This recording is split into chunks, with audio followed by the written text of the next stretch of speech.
আত্মার অঙ্গীকারে অভিমোহ। শোল বাংলা অবসেশন। পরাত্রিকা রহমান। পর্ব 6 থেকে 10।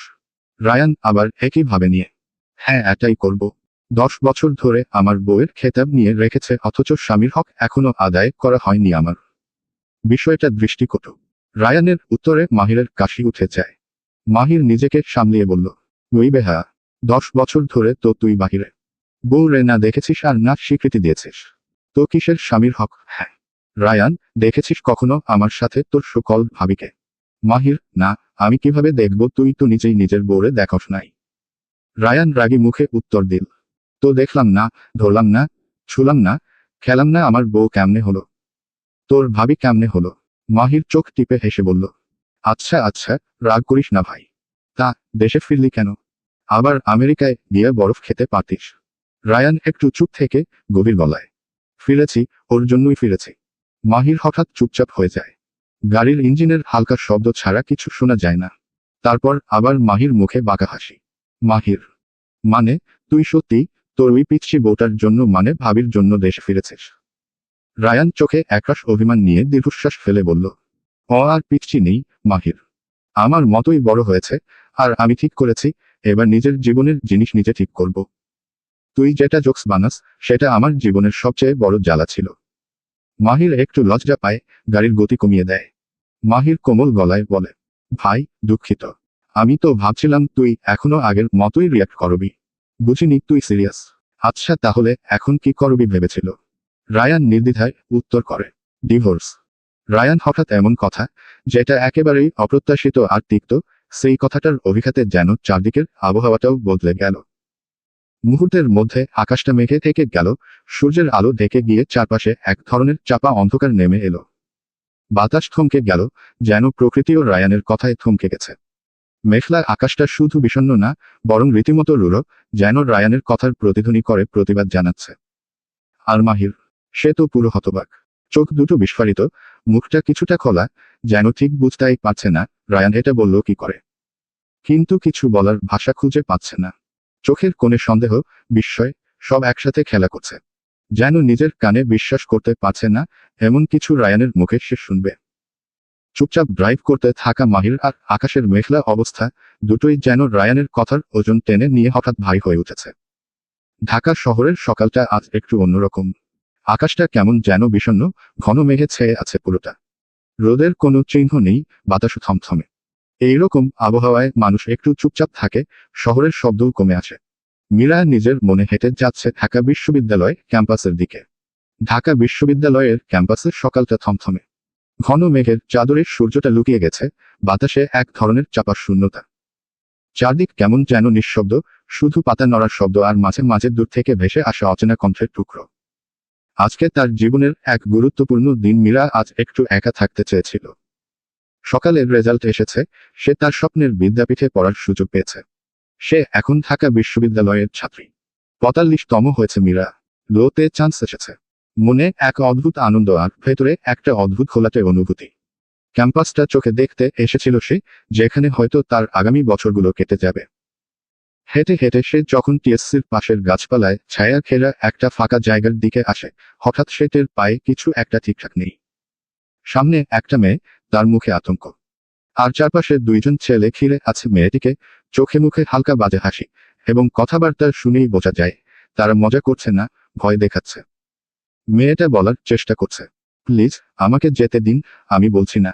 এই যে সুন্দরী, ক্যাম্পাসে নতুন নাকি? চলো তোমাকে ক্যাম্পাস দেখাই। একজন বলে। মীরা থেমে দাঁড়ায়। শরীরটা শক্ত হয়ে ওঠে, চোখ দুটো বড় হয়ে ওঠে। সে এগিয়ে যায়, কোনো হম্বিতম্বি না, একদম স্বাভাবিক গলায় বলে, ওই ভাই, একটু সরবেন। ও আমার ক্লাসমেট।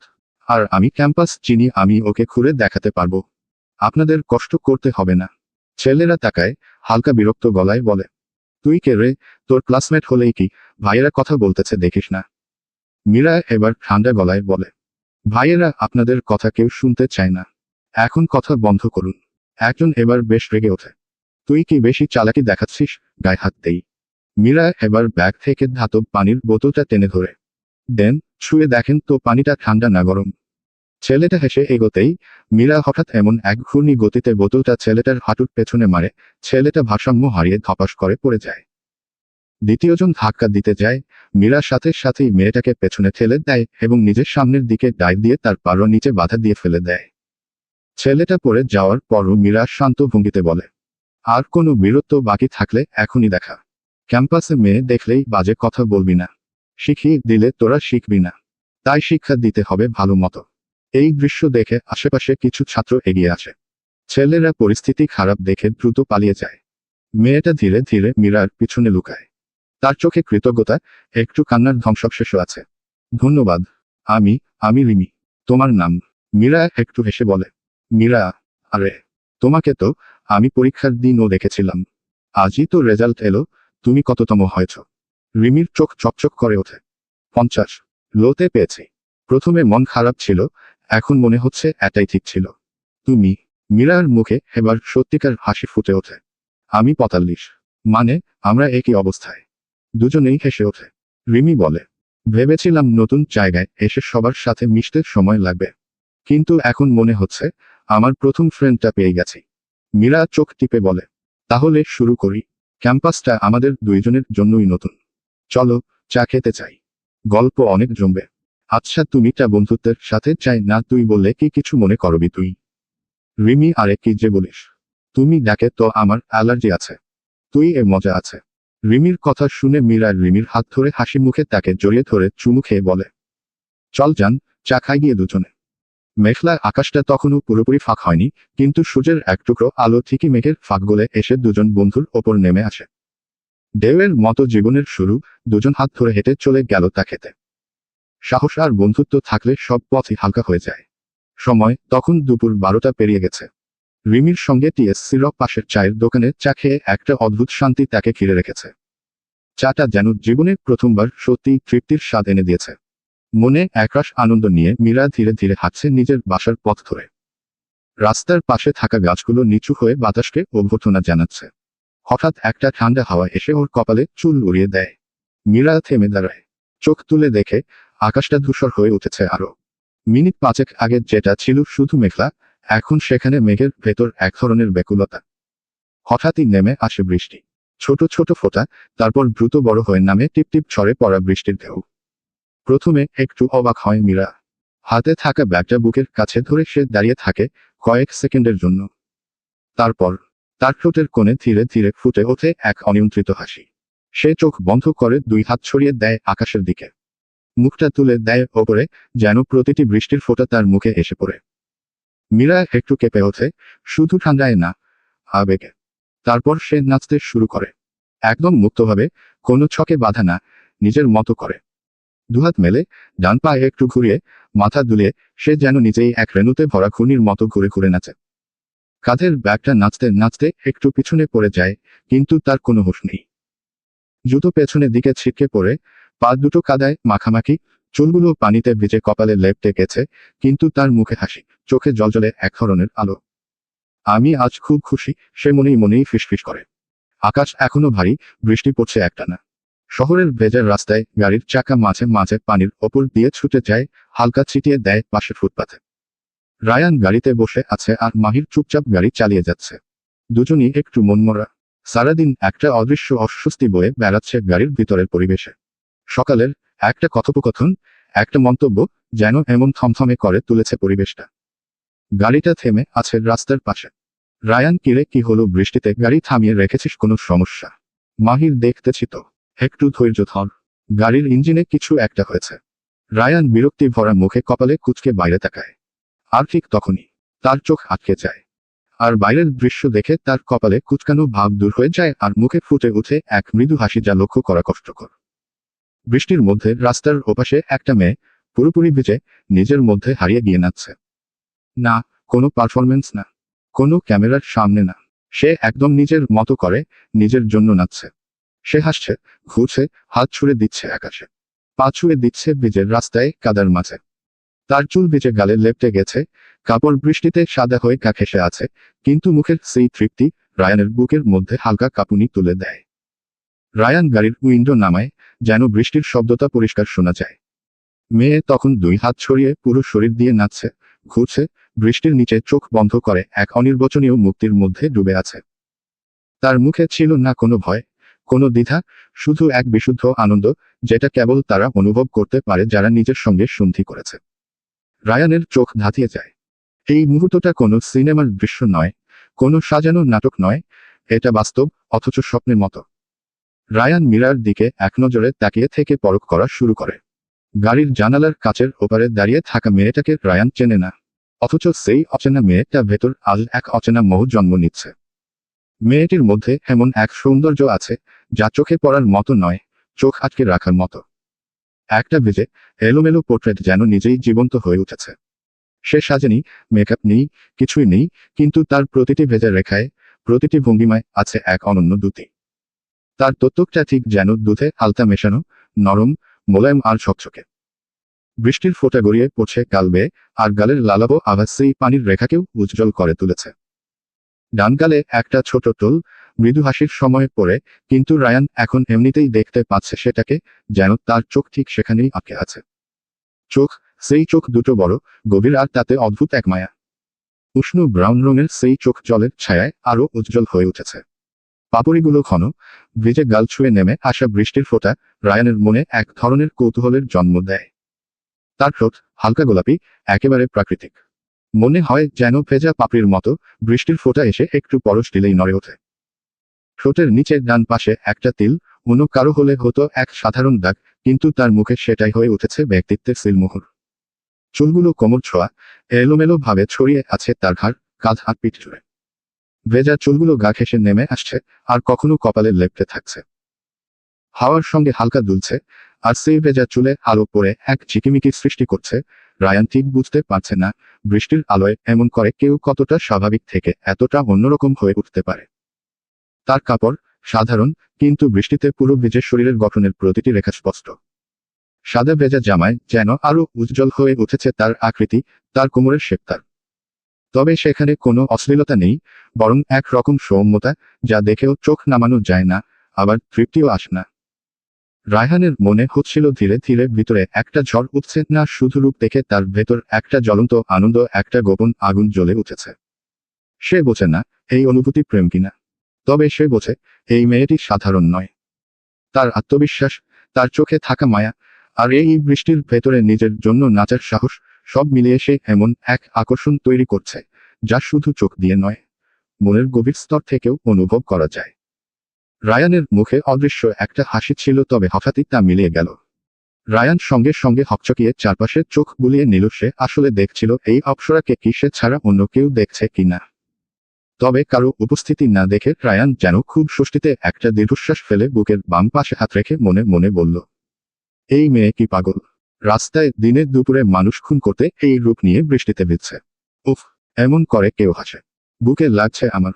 আবার মীরার দিকে এক শান্ত দৃষ্টিতে তাকিয়ে বলে উঠল, থেমে যাও প্রিয়সী, আমি যে মরে যাচ্ছি তুমি কি বুঝতে পারছো না? কে তুমি, রেইনড্রপ?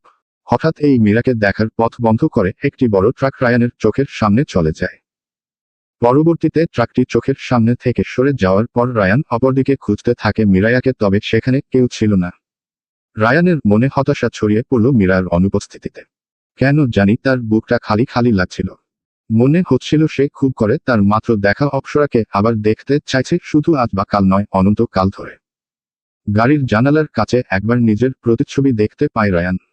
তীব্র বৃষ্টিতে সেই প্রতিচ্ছবিও যেন ধুয়ে মুছে যাচ্ছে, যেমনটা ভেতরের রায়ান এখন ধুয়ে যাচ্ছে এক অনামা আবেগে। ঠিক তখনই দরজা খুলে গাড়িতে উঠে পড়ে মাহির। মাহির চুল থেকে বৃষ্টি ছেড়ে গাড়ি স্টার্ট দিতে দিতে বলে, বৃষ্টির কারণে ইঞ্জিনে পানি ঢুকে গেছিল, এখন গাড়ি চলবে।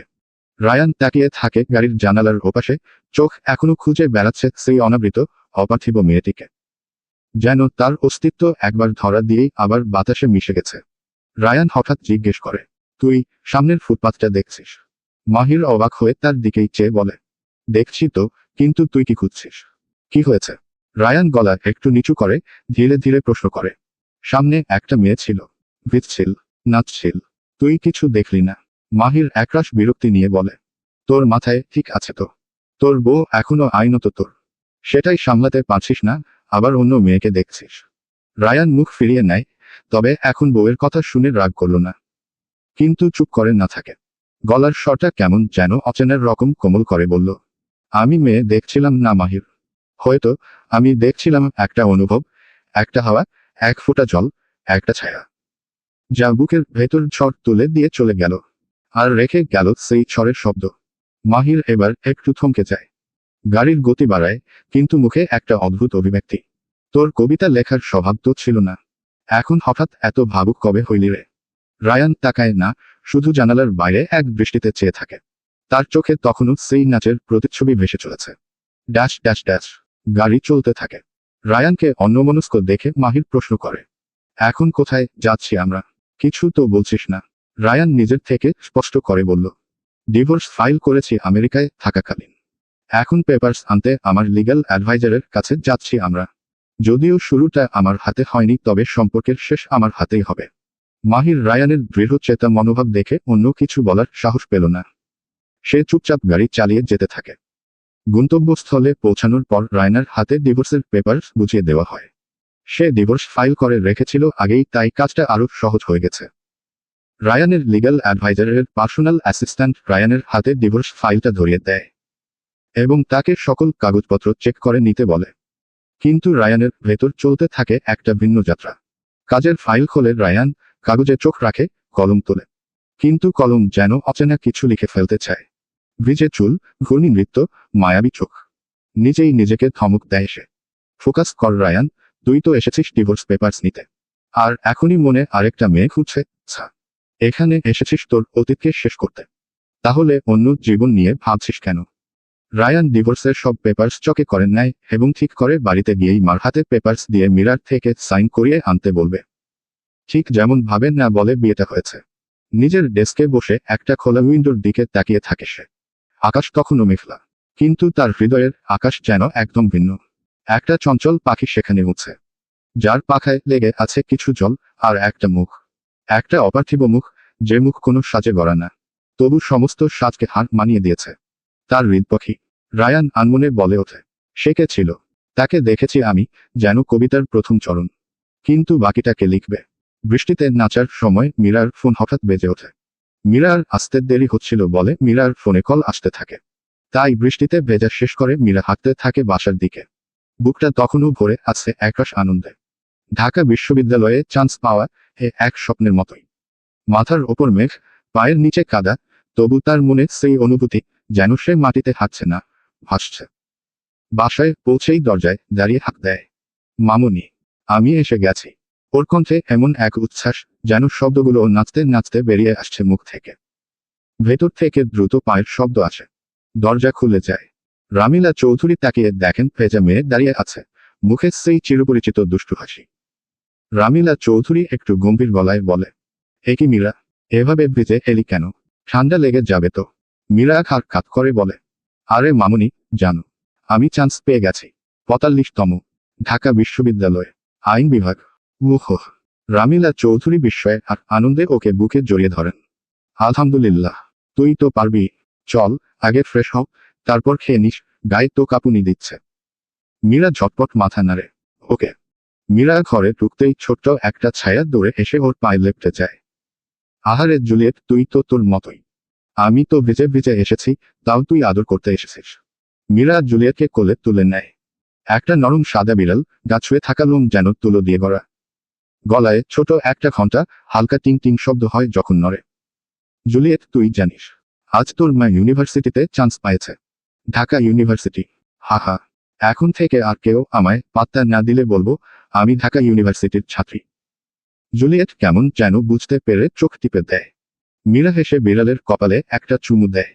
তুই অনেক কিউট, আমার কুটুসটা, আমার বাচ্চাটা, আমার মাম্মা, উম্মা। জুলিয়েটকে আদর করে মীরা ওকে নিচে নামিয়ে দেয়, পরক্ষণেই সোরার রুমে প্রবেশ করে। আপু, একা একা ভিজে এলে আমাকে নিলে কি এমন হতো? সোরা মুখটা সামান্য ভার করে কথাটা বলতেই। মীরা সামান্য হেসে সোরার হাত ধরে ঘুরতে ঘুরতে বলল, সোরা বনুরে, শুন শুন, আমি চান্স পেয়ে গেছি। ঢাকা ইউনিভার্সিটি। সোরা খুশিতে চিৎকার। সত্যি? ঢাবি? ও আউ। এখন নতুন কলেজে ভর্তি হলে আমি সবাইকে বলতে পারবো আমার আপু ঢাকা ইউনিভার্সিটিতে পড়ে। হাহা, আমি তো বলছিলাম, তোর আপু গরিব হতে পারে, স্টাইল কম হতে পারে, কিন্তু ব্রেনের আছে। আমি তো বলি, বাইক রাইড করতে করতে ঢাকা ইউনিভার্সিটিতে চান্স। খবর ছাপানোর মতো শিরোনাম। তোর মুখে চাল লাগুক। আমি কত কষ্ট করেছি তুই জানিস। সোরা দুষ্টু হাসি হেসে মীরার কাছে আসতে গেলে, আরে আরে কি করিস? আমার সম্পূর্ণ শরীর ভেজা, এখন তুইও ভিজে যাবি। সর এখন, ফ্রেশ হয়ে এসে আদর করব। সোরায়াকে কথাটা বলেই মীরা ফ্রেশ হতে চলে যায়। শাওয়ারে পানি পড়ে কাঁধ থেকে বেয়ে নামতে নামতে তার মনের ক্লান্তিও যেন ভেসে যায়। মাথার চুলগুলো ধুয়ে দেয়, চোখ বন্ধ করে কল্পনা করে, এই ক্যাম্পাস, এই শহর, এই নতুন শুরু। নতুন জীবন শুরু হলো বুঝি। আজকের মতো দিন তো আর সব সময় আসে না। ফ্রেশ হয়ে আয়নার সামনে এসে দাঁড়ায়, চুল খোপা করে বাঁধে। একটুও সাজে না, তবুও নিজের মুখটা দেখে হালকা হাসে। ভেতর থেকে হাসলেই মুখটা সুন্দর লাগে, বলে আয়নাকে। তারপর মীরা নিচে নেমে যায় খাওয়ার জন্য। দুপুরের খাওয়া দাওয়া শেষ করে সে একটা লম্বা ঘুম দেয়। বৃষ্টিতে ভেজার কারণে আজকে খুব শান্তির ঘুম এসেছে তার চোখে। তবে মাথাটা ভার হয়ে আছে। এদিকে দূরে কোথাও রায়ান তখনও জানে না এই মেয়েটি তার ভাগ্যকে উল্টে দিতে চলেছে, যার জন্য তার খাওয়া দাওয়া হারাম হওয়ার পথে। ঢাকার অদূরে একটা বিশাল খোলা জায়গা, নতুন নির্মাণাধীন ভবনের জন্য নির্ধারিত জমি। এখানে হতে যাচ্ছে রায়ান ইন্ডাস্ট্রিজ, রায়ানের আমেরিকান কোম্পানির বাংলাদেশ শাখার অফিস হেডকোয়ার্টার। চওড়া গেট, আধা পাকা রাস্তা, পাশে বাঁশেঘেরা পাইলিং এরিয়া আর সামনে দাঁড়িয়ে থাকা কিছু হেলমেট পরা শ্রমিক। মাটি কাটার মেশিনগুলো চলছে গম্ভীর গর্জনে। রায়ান সাদা শার্টের ওপর কালো কোট পরে, সানগ্লাসে ঢাকা চোখে, পাশে মাহির আর দুইজন লোকাল ইঞ্জিনিয়ার। একজন ডিলার দেখায়, স্যার, এই জায়গাটা মূল ভবনের জন্য বরাদ্দ। পেছনে পার্কিং আর ডান পাশে অফিস ব্লক প্ল্যান। রায়ান মাথা নেড়ে বলে, ওকে। সয়েল টেস্টিং এর রিপোর্ট কালকে দিবে তো? জি স্যার, কাল সকাল 10টায়। কথা হচ্ছে, হাত নেড়ে প্ল্যান বোঝাচ্ছে সবাই, কিন্তু এই সময়টা রায়ানের জন্য যেন একটা অদ্ভুত ঘোলাটে স্তরে কেটে যাচ্ছে। সে দাঁড়িয়ে থাকে, চোখে সানগ্লাস, মুখে স্থিরতা, কিন্তু ভেতরটা। ওখানে তখনই ঝড় চলছে। মনে পড়ে সেই দৃশ্য। বৃষ্টির মধ্যে সাদা জামা পরা মেয়েটি চোখ বন্ধ করে ঘুরছে, হাসছে, নাচছে, নিজের জন্য, কার সামনে নয়। সেই হাসি, যা ঠোঁট দিয়ে নয়, চোখ দিয়ে ঝরে পড়ে। সেই ভেজা চুল, কপালের টোল, সেই উষ্ণ চোখের গভীরতা, রায়ানের বুকের মধ্যে যেন হালকা কাঁপুনি দিয়ে ওঠে। কাজের কথা শোনা যাচ্ছে ঠিকই, কিন্তু মাথার ভেতরে চলছে অন্য মুভি। এই মেয়ে কি পাগল ছিল? কে নাচে এইভাবে রাস্তায়? তবুও এত সুন্দর লাগছিল কেন?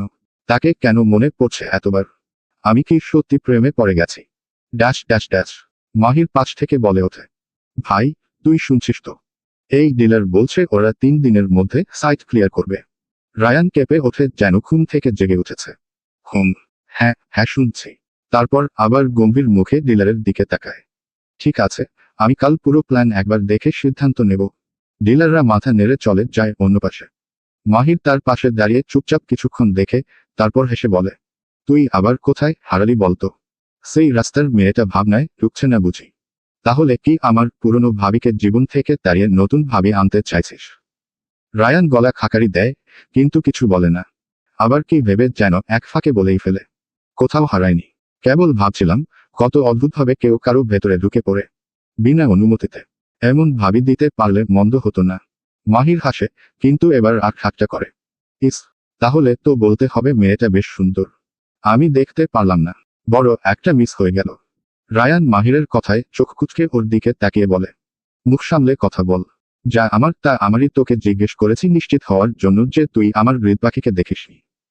মাহির চোখ বড় করে, আমার হৃদ পাখি? রায়ান, তোর না গাধা আমার হৃদ পাখি, শুধু আমার। আচ্ছা চল আবার ওই রাস্তা দিয়ে যাব যদি আমার হৃদ পাখিকে আর একটা বার দেখতে পাই। মাহির, দেখতে পেলে কি করবি? রায়ান, আমার কাছে রেখে দিব যত্ন করে। মাহির, যদি না থাকে, যদি উড়ে যেতে চায়? রায়ান কুটিল হেসে উত্তর দেয়, জোর করে আমার হৃদয়ের খাঁচায় বন্দিনী বানিয়ে রাখবো। তবুও ওকে আমার হতে হবে। ওর ইচ্ছে থাকুক বা না থাকুক।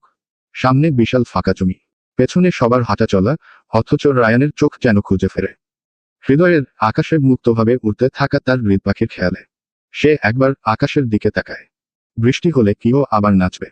আমার হৃদ পাখি আর একটা বার কি আমাকে দেখা দেবে? সময়, রাত সকাল 9:50। বৃষ্টি থেমেছে। চৌধুরী বাড়ির বারান্দা থেকে টিপটিপ জল ঝরছে। রায়ান দীর্ঘ 10 বছর পর আজ চৌধুরী বাড়ির দরজায়। রায়ান ঢুকলো দোরগোড়া পেরিয়ে। তার চোখে নতুন জায়গার প্রতি কোনো বিস্ময় নেই, এটা তার পরিচিত ঠাঁই, তবু অচেনা হয়ে গেছে সময়ের সাথে। সামনে দাঁড়িয়ে আছেন একজন, রামিলা চৌধুরী। তার মা। মাকে এত বছর পর সামনাসামনি দেখেই রায়ানের বুক কেঁপে উঠল। চোখে গাঢ় ফ্রেমের চশমা, ঠোঁটে হালকা লিপস্টিক, মুখে সেই কঠোর অভিজাত ভাব। রায়ান কিছুটা অপ্রস্তুত ভাবে বলে ওঠে, আম্মু। রামিলা চোখ তোলে রায়হানকে নিঃশব্দে জড়িয়ে ধরে বললেন, এসেছিস? 10 বছর অনেক লম্বা সময়, রায়ান। কিভাবে পারলি মাকে কষ্ট দিতে? রায়ান মাথা নিচু করে বসে পড়ে সামনে। কোনো প্রতিক্রিয়া না দিয়ে বলে, তোমার শরীর ভালো তো, আম্মু? রামিলা ঠান্ডা গলায়, শরীর ঠিকই আছে, মনটাই পুরনো হয়ে গেছে বোধহয়। একটা দীর্ঘ নীরবতা, দুজনের মাঝে আবেগ। রায়ান জানে এই সম্পর্ক আর আগের মতো নয়। মা হয়তো তার অপেক্ষা করেছেন, কিন্তু আজ মুখে হাসি নেই। রামিলা চৌধুরী ফ্রেশ হয়ে খেতে আয়। খাবার দিচ্ছি। তুই আসবি বলে আজ সব তোর পছন্দের রান্না করেছি। রায়ান মিষ্টি হেসে বলল, আচ্ছা, আমি এখনই আসছি। ডাইনিং টেবিল, পরবর্তী দৃশ্য। রায়ান বসে খাচ্ছে। ঘরের পরিবেশ তবু ভারী। রায়ান পকেট থেকে সেই নীল খাম বের করে রাখে টেবিলে। রামিলা চৌধুরী বিস্মিত মুখে জিজ্ঞেস করেন, এটা কি রায়ান? রায়ান স্বাভাবিক স্বরে বলল, এইটা ডিভোর্স পেপার, মা। আমি আমার কথা কথিত বউকে মুক্তি দিতে চাই আর নিজেও এই বাঁধন থেকে ছাড়া পেতে চাই। তুমি চট্টগ্রামে গিয়ে সাইন করিয়ে নিও। আমি আর এই সম্পর্ক রাখতে চাই না। রামিলা খামটা খুলে দেখে এক মুহূর্তে চুপচাপ। তারপর উঠে দাঁড়ায়। সাইন আমি কাল সকালেই নিয়ে দেব। সে এই বাড়িতেই আছে, আপস্টেয়ার্স। রায়ান হঠাৎ থেমে যায়। চোখ সরু হয়ে আসে। সে এই বাড়িতে? মানে, ও এখানে আছে এখন? রামিলা কাঁচা গলায় উত্তর দেয়, হ্যাঁ, কেন? এতদিন যে ছিল না, এখন এলেই সব মুছে যাবে, তুই এমন ভাবিস না। সে তোর বউ, কাগজে কলমে। আমি দায়িত্ব নিয়ে রেখেছি তাকে এই বাড়িতে। কাল সকালে ওকে ডেকে সাইন করিয়ে দেব। তুই এসে নিয়ে যাস। ও এই বাড়ির মেয়ে হয়ে এই বাড়িতে থাকবে। রায়ান দাঁড়িয়ে পড়ে, চোখে রাগ। তুমি আমাকে না জানিয়ে কেন কেন এখানে রাখলে তাকে? রামিলা গম্ভীর গলায়, কারণ ও আমাদের দায়িত্ব। তোমার পালিয়ে যাওয়াতে আমরা তা অস্বীকার করতে পারি না। রায়ানের কণ্ঠ ফাটে। ওই অনাথ মেয়ের জন্য তোমার ছেলে 10 বছর অনাথের মতো দেশের বাইরে একা ছিল আম্মু। আমি আর নিতে পারছি না। এই সম্পর্কটা শেষ করতে এসেছি। আর সহ্য হচ্ছে না। আর এই বাড়িতে ওই মেয়ে থাকলে আমি থাকবো না। কালই চলে যাব। পিছন থেকে রায়হান চৌধুরী হঠাৎ বলে উঠলেন, রামিলা ওকে বলো চলে যেতে, এত বছরে ওর এই বাড়িতে না থাকায় কারো কোনো সমস্যা হয়নি, এখনো হবে না। নিজের বাবার মুখে এমন কথা শুনে রায়ান পিছনে তাকিয়ে দেখে উঠল। আব্বু। রায়হান চৌধুরী ছেলের সাথে অন্য কোন প্রকার কুশল বিনিময় না করেই পিছন ফিরে নিজের রুমে চলে গেলেন। রামিলা হেসে ফেলে একরকম, ভালোই তো। অবশেষে তুই একটা সিদ্ধান্ত নিয়েছিস। আমি তোর সিদ্ধান্তে হস্তক্ষেপ করব না। শুধু মনে রাখিস যে মেয়েটা তোর বিয়ে করাবো, আর তার একান্ত ভাবে কেবল তুই আছিস।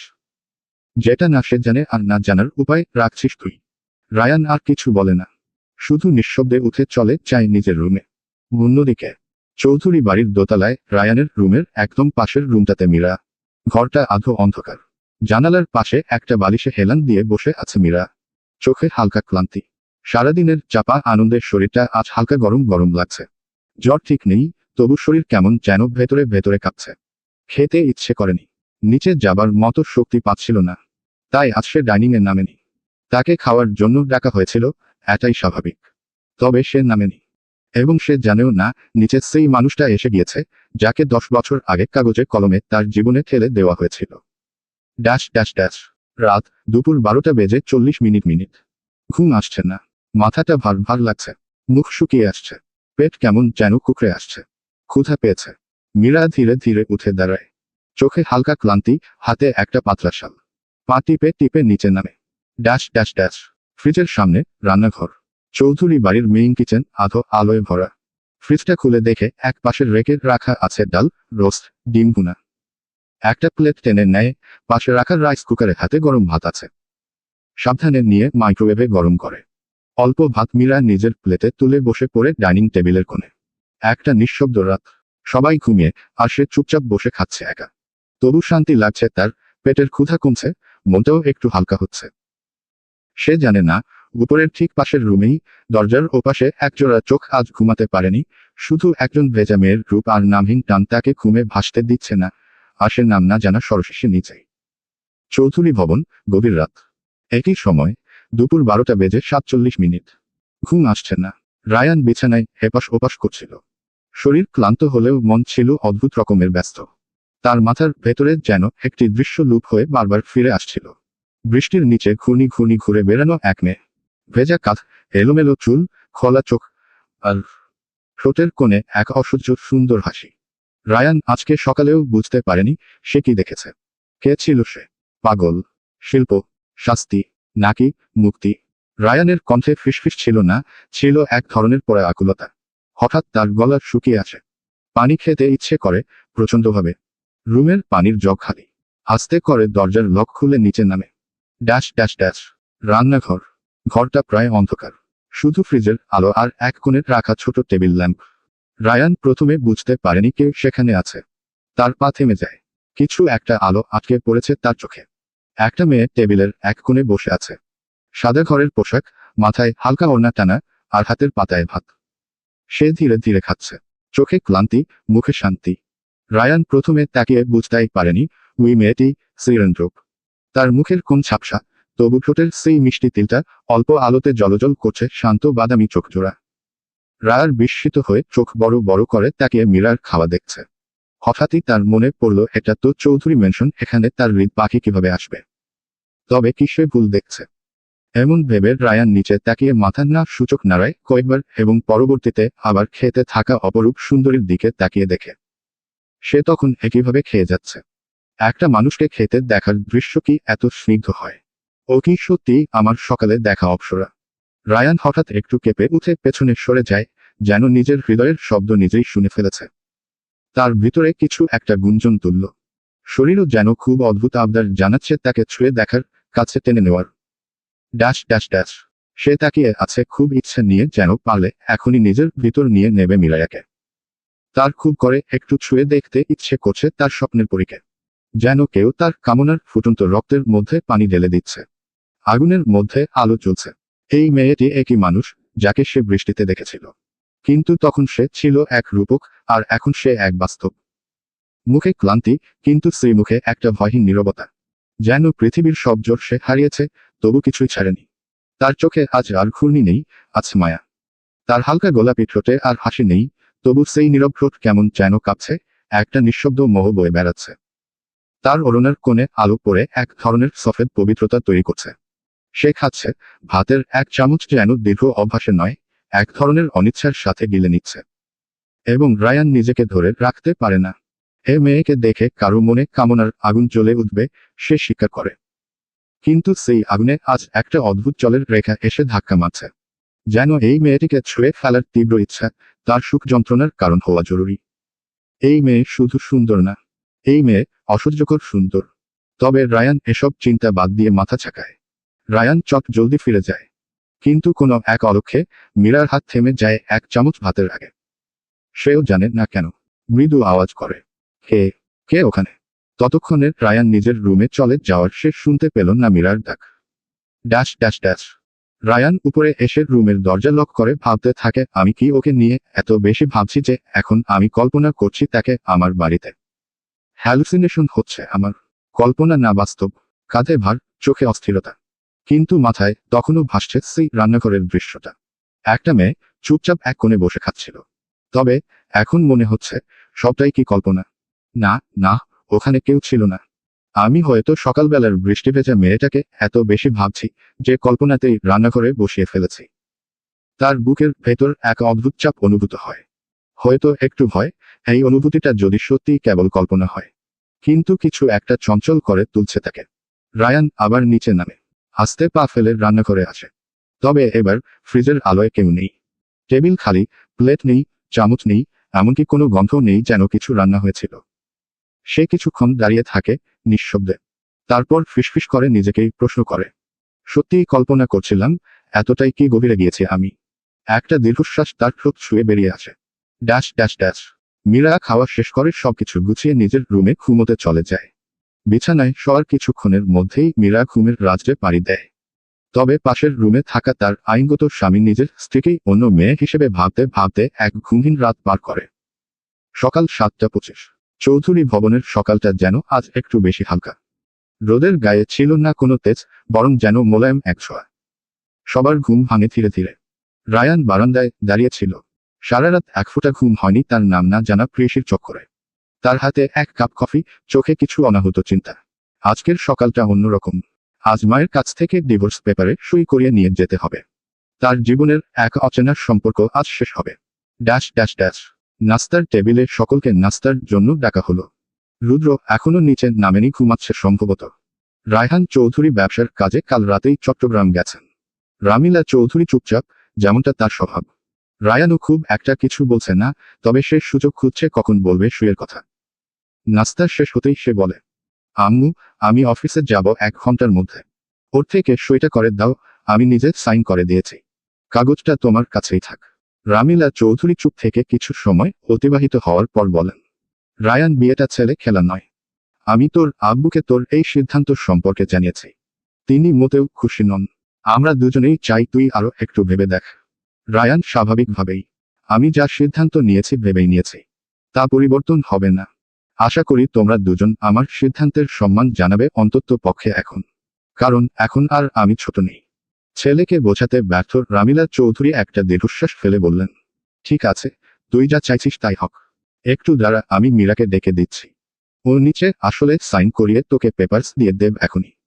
10 বছর আগে কাবিননামায় রায়ান তার বাচ্চা বউয়ের নাম পড়েছিল, যা সময়ের সাথে সাথেই তার স্মৃতি থেকে লোপ পেয়েছে। আজ আবার মায়ের কাছ থেকে সেই নামটা শুনল মীরা। মীরা। রামিলা চৌধুরী সুউচ্চ গলায়, মীরা, মীরা মা। দোতলা থেকে উচ্চ আওয়াজে উত্তর আসে, জি মামুনি। রায়ান প্রথম মীরার আওয়াজ শুনে আপ্লুত। কি মিষ্টি সেই স্বর!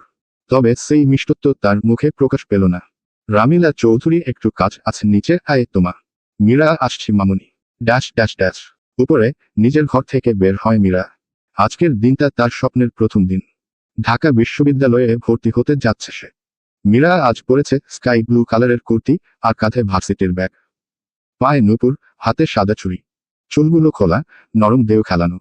কানে ছোট দুল। সাজগোজ প্রায় নেই বললেই চলে। তবে সে এতটাই সুন্দর, যেন সাজটাই তার অপমান। ধাপে ধাপে সিঁড়ি বেয়ে নিচে নামতে থাকে, একটা হালকা ছন্দে যেন। Dash dash dash. সেই মুহূর্তে রায়ান যেই না মাথা ঘুরিয়ে তাকায়, ঠিক তখনই তার চোখে পড়ে সেই অপরূপ সুন্দরী নারী, যার প্রতি সে আসক্ত হয়ে পড়েছে প্রথম ঝলকে। 1 মুহূর্ত, 2 মুহূর্ত, শুধু কিছু মুহূর্তেই যেন তার নিঃশ্বাস আটকে যায়। এই মেয়েটা, এই চোখ, এই হাসি, যাকে আমি সেদিন বৃষ্টিতে দেখেছিলাম আর কল্পনায় 1000বার চেয়েছি। এই মেয়েটাই মীরা, আমার বিয়ে করা বউ। রায়ান অবাক হয়ে তাকিয়ে থাকে। তাকে দেখে মীরাও এক ঝলক তাকিয়ে থাকে। বাড়িতে নতুন মুখের আবির্ভাব কখন হলো বুঝে উঠতে পারছে না।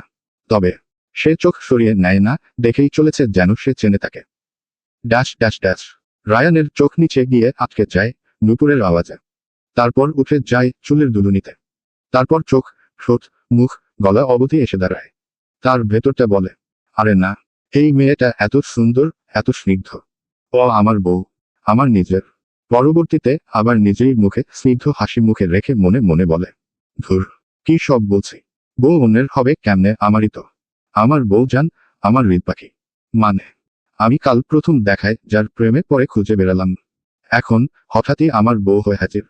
তার মানে এই দাঁড়ায় কাল রাতেও আমি ভুল দেখিনি। আমার হৃদ পাখি আমার বউকেই দেখেছি। তার ভেতরের অনুভূতিটা এতটাই বিশ্রী মিষ্টি হয়ে পড়ে। সে নিজের মনে হাসে। হঠাৎই তার ডিভোর্সের কথা মাথায় আসে। রায়ান নিজের মনে মনে, না না, এত সুন্দর স্ত্রীর সাথে কার ডিভোর্স হয়? আমি আমার প্রথম প্রেমকে স্ত্রী হিসেবে পেয়েছি আরো 10 বছর আগে। না, অসম্ভব। আমার বউ শুরু থেকে শেষ অবধি আমার থাকবে। সুতরাং বউ তুমি আমার। তোমাকে আমি মুক্তি দিচ্ছি না, এই জন্মে অন্তত নয়। রায়ান নিজের মনে যেন সংসার বেঁধে ফেলেছে মীরায়াকে নিয়ে। মুখহাসি দেখা না গেলেও মন যেন শরীরে নিউছে। Dash dash dash. রায়ান আর রামিলা চৌধুরী যেখানে দাঁড়িয়ে আছেন, মীরা সেদিকে এগিয়ে আসছে, ব্যাগ কাঁধে, চোখে উজ্জ্বলতা। তবে তার চোখ যেন পড়ছেন না রায়ানের থেকে। মীরা নিচে নেমেই সোজা রামিলা চৌধুরীর সামনে এসে দাঁড়িয়ে বলে, গুড মর্নিং মামুনি। কিছু বলবে? রামিলা, গুড মর্নিং মা। কিছু তো বলবি। আগে এটা বল, এত সকালে রেডি হয়ে কোথায় যাওয়া হচ্ছে? মীরা উচ্ছ্বসিত কণ্ঠে বলল, আমি ভর্তির কাজটা শেষ করতে যাচ্ছি। যদিও সময় আছে এখনো, তবে আমি আর দেরি করতে চাই না। আজই ভর্তি হয়ে ক্যাবিয়ান হয়ে যাব। মীরার কথাগুলো খুব মনোযোগ সহকারে শুনছিল রায়ান। আশ্চর্যতা, বিস্ময়তার চূড়ান্ত পর্যায়ে আছে সে মীরায়াকে দেখে। তারা সামনেই তার বউ, সেই প্রিয় মুখটা যা একবার দেখে তার আবার দেখার তীব্র ইচ্ছা জেগেছে মনে। রায়ানের এই সব চিন্তা যেন এক পলকে উধাও হলো মীরার ঢাকা বিশ্ববিদ্যালয়ের ভর্তির কথা শুনে। সে আনমনে বলল, ঢাবিয়ান মানে তার সেই পিচ্চি বউটা এখন ভার্সিটিতে পড়তে যাচ্ছে, তার আবার ঢাবিতে। খুব সম্ভবত তার মনে এক গৌরবের সৃষ্টি হলো জেনে যে তার বউ ঢাবিতে পড়ার মতো মেধা রাখে। রায়ানের প্রশ্নসূচক প্রতিক্রিয়ায় মীরা আবার ফিরে তাকায় রায়ানের দিকে। এবার যেন দুই জোড়া চোখ এক হলো সম্পূর্ণভাবে। রায়ান একদৃষ্টিতে তাকিয়ে আছে মীরার দিকে, মীরাও ঠিক তাই।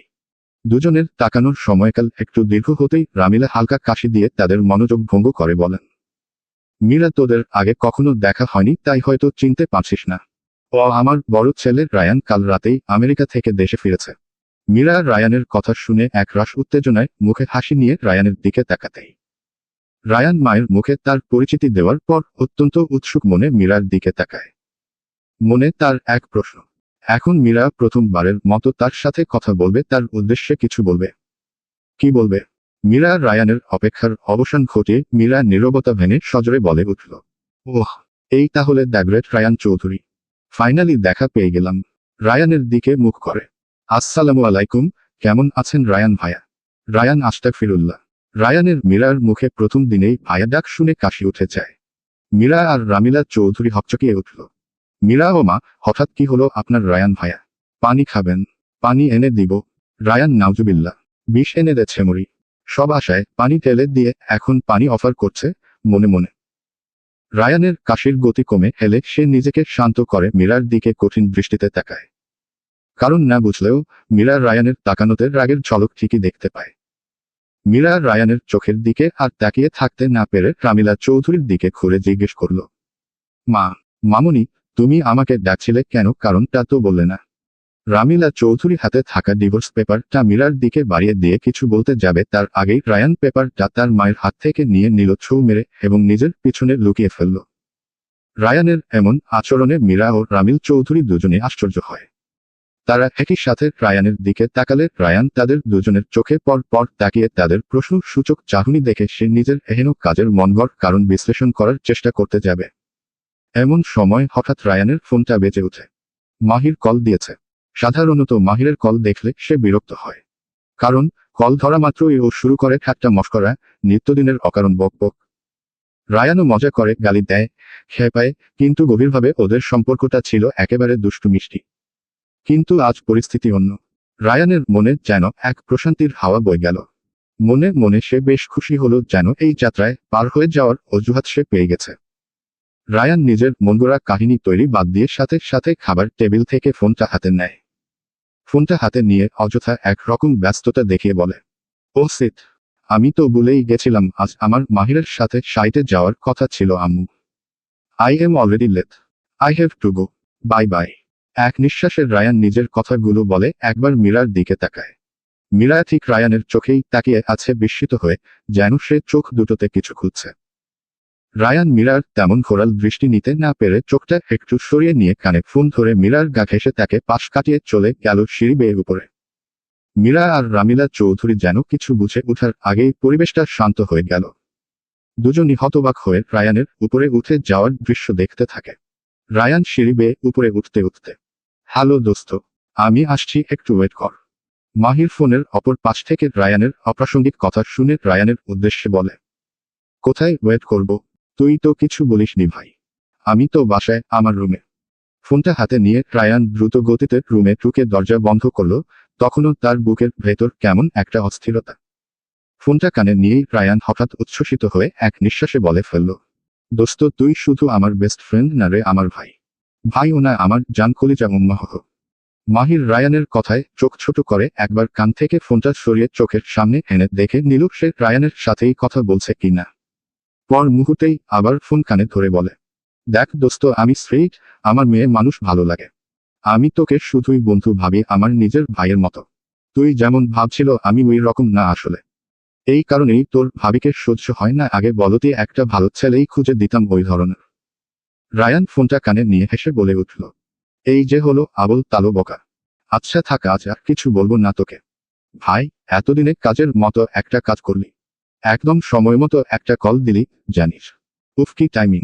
ওপাশ থেকে মাহির হেসে উঠল, বাহ, আমি যার টাইমিং এত খারাপ তার দ্বারাও পারফেক্ট টাইমিং সম্ভব হলো।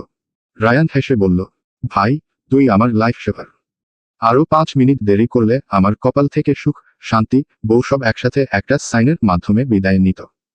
তোর এক ফোনে আমি বড় বিপদ থেকে বেঁচে গেলাম। রায়ান সুখ, শান্তি বলার পরে বউ শব্দটা কেন জানি আনমনে বলল যাতে সেটা শ্রবণযোগ্য না হয়। মাহির মজা করে বলল, এত খুশি শোনাচ্ছিস কেন? কারণটা তো বলবি। লাইফ সেভার হলাম কিছু না জেনেই। রায়ান অনেক জটিল কারণ দেখা হলে সব তোকে বলবো। মাহির ওকে, দেখা হচ্ছে পরে তাহলে। আচ্ছা, যেটা বলতে কল দিয়েছিলাম, একটা বাইক রেস হবে খুব শীঘ্রই। আমি তো আছি। তবে দেশে তোর কখনো বাইক রেস করা হয়নি। তুই অংশ নিতে চাইলে আমাকে বলিস কেমন? রায়ান, বাইক রাইডিং আমার ইমোশন। না বলার মানেই হয় না। তবে এখনকার পরিস্থিতি সামলে পরে জানাচ্ছি তোকে। Bye. Mahir, okay bro, bye. কথা শেষে ফোনটা রেখ। তখন তার বুকের ভেতর ধুকপুক ধুকপুক শব্দ হচ্ছিল। টেবিলের ওপর রাখা ডিভোর্স পেপারটা সে শক্ত করে ধরে আছে। চোখে ভাসছে সেই বৃষ্টিভেজা মেয়েটি, যে আসলে তার স্ত্রী। নিজের মনে সে ফিসফিস করে বলল, না, আমি মীরাকে, আমার হৃদ পাখিকে ছেড়ে দিতে পারবো না। 10 বছর আগে হয়তো এই বিয়ে আমার কাছে অন্যায় ছিল। কিন্তু এখন এটা আমার ভাগ্য। রায়ান নিঃশব্দে টেবিলের ওপর হাত রেখে ভাবতে লাগল। আমি যার প্রেমে পড়েছি প্রথম দেখায়, যার ভেজা চোখ, ভেজা ঠোঁট আমাকে পাগল করে দিয়েছিল, সেই মেয়েটি আমার স্ত্রী। আমি তাকে ছেড়ে দেব? অসম্ভব। মৃত্যু পর্যন্তও নয়। তার শরীরের প্রতিটি বাক, তার মায়াবী হাসি, তার নিষ্পাপ চোখ আমাকে অস্থির করে তুলেছে। কি অসহ্যকর মোহ তার প্রতি। আমি তাকে চাই, শুধু আমার জন্য। সে আমার হয়ে গেছে। রায়ানের বুকের ভেতরে এখন হাজারো ঝড়। এদিকে নিচতলার লিভিং রুমে বসে আছে মীরা আর রামিলা চৌধুরী। দুজনেই স্তব্ধ হয়ে আছে। রায়ানের হঠাৎ আচরণে অবাক তারা। ডিভোর্সের পেপার চাইছিল, আবার এক মুহূর্তে ছিনিয়ে নিয়ে গেল। রামিলা চৌধুরী কিছু বলার মতো না শব্দ খুঁজে পেলেন না আর না সুযোগ পেলেন। আর মীরা, সে তো এখনো জানেই না আসলে কি করছে। সে জানে না তার বাল্যবিবাহের গল্প, জানে না রায়ান তারই স্বামী।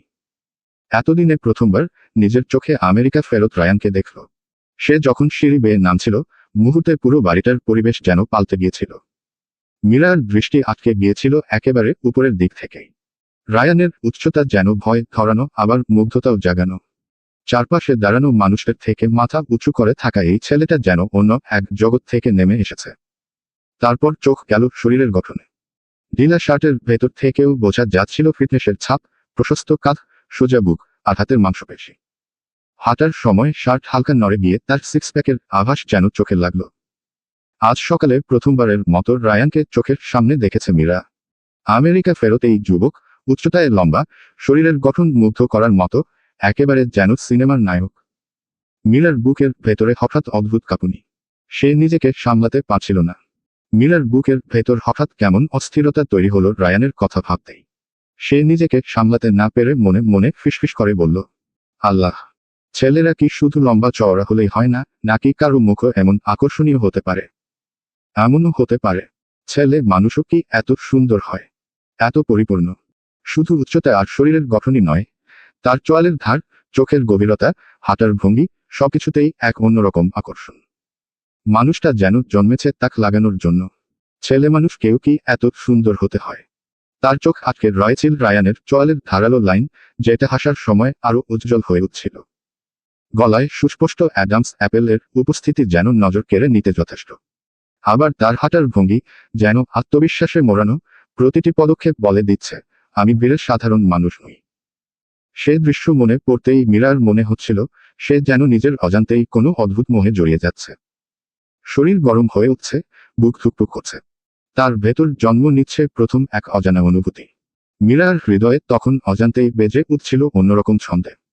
সে নিজের অজান্তেই রায়ানের প্রতি আকৃষ্ট হচ্ছে, অথচ জানেই না যে মানুষকে সে প্রথম দেখাতেই তার নজর করেছে, সেই মানুষ তার স্বামী। অন্যদিকে রায়ানও নিজের ভেতর নতুন অনুভূতির আবিষ্কার নিয়ে পাগল হয়ে উঠছে। এতদিন যাকে শুধু কাগজে কলমে স্ত্রী ভেবেছিল, যাকে কখনো দেখেনি, আজ হঠাৎ জানতে পারল তার প্রথম দেখাতেই মনে গেঁথে যাওয়া অপরূপা সেই বৃষ্টিভেজা মেয়েটি আসলে তার বউ। মুহূর্তে রায়ানের ভেতর আনন্দ, উত্তেজনা আর নেশা মিলে এমন কাণ্ড ঘটল যে সে নিজেই নিজের ওপর হাসতে লাগল।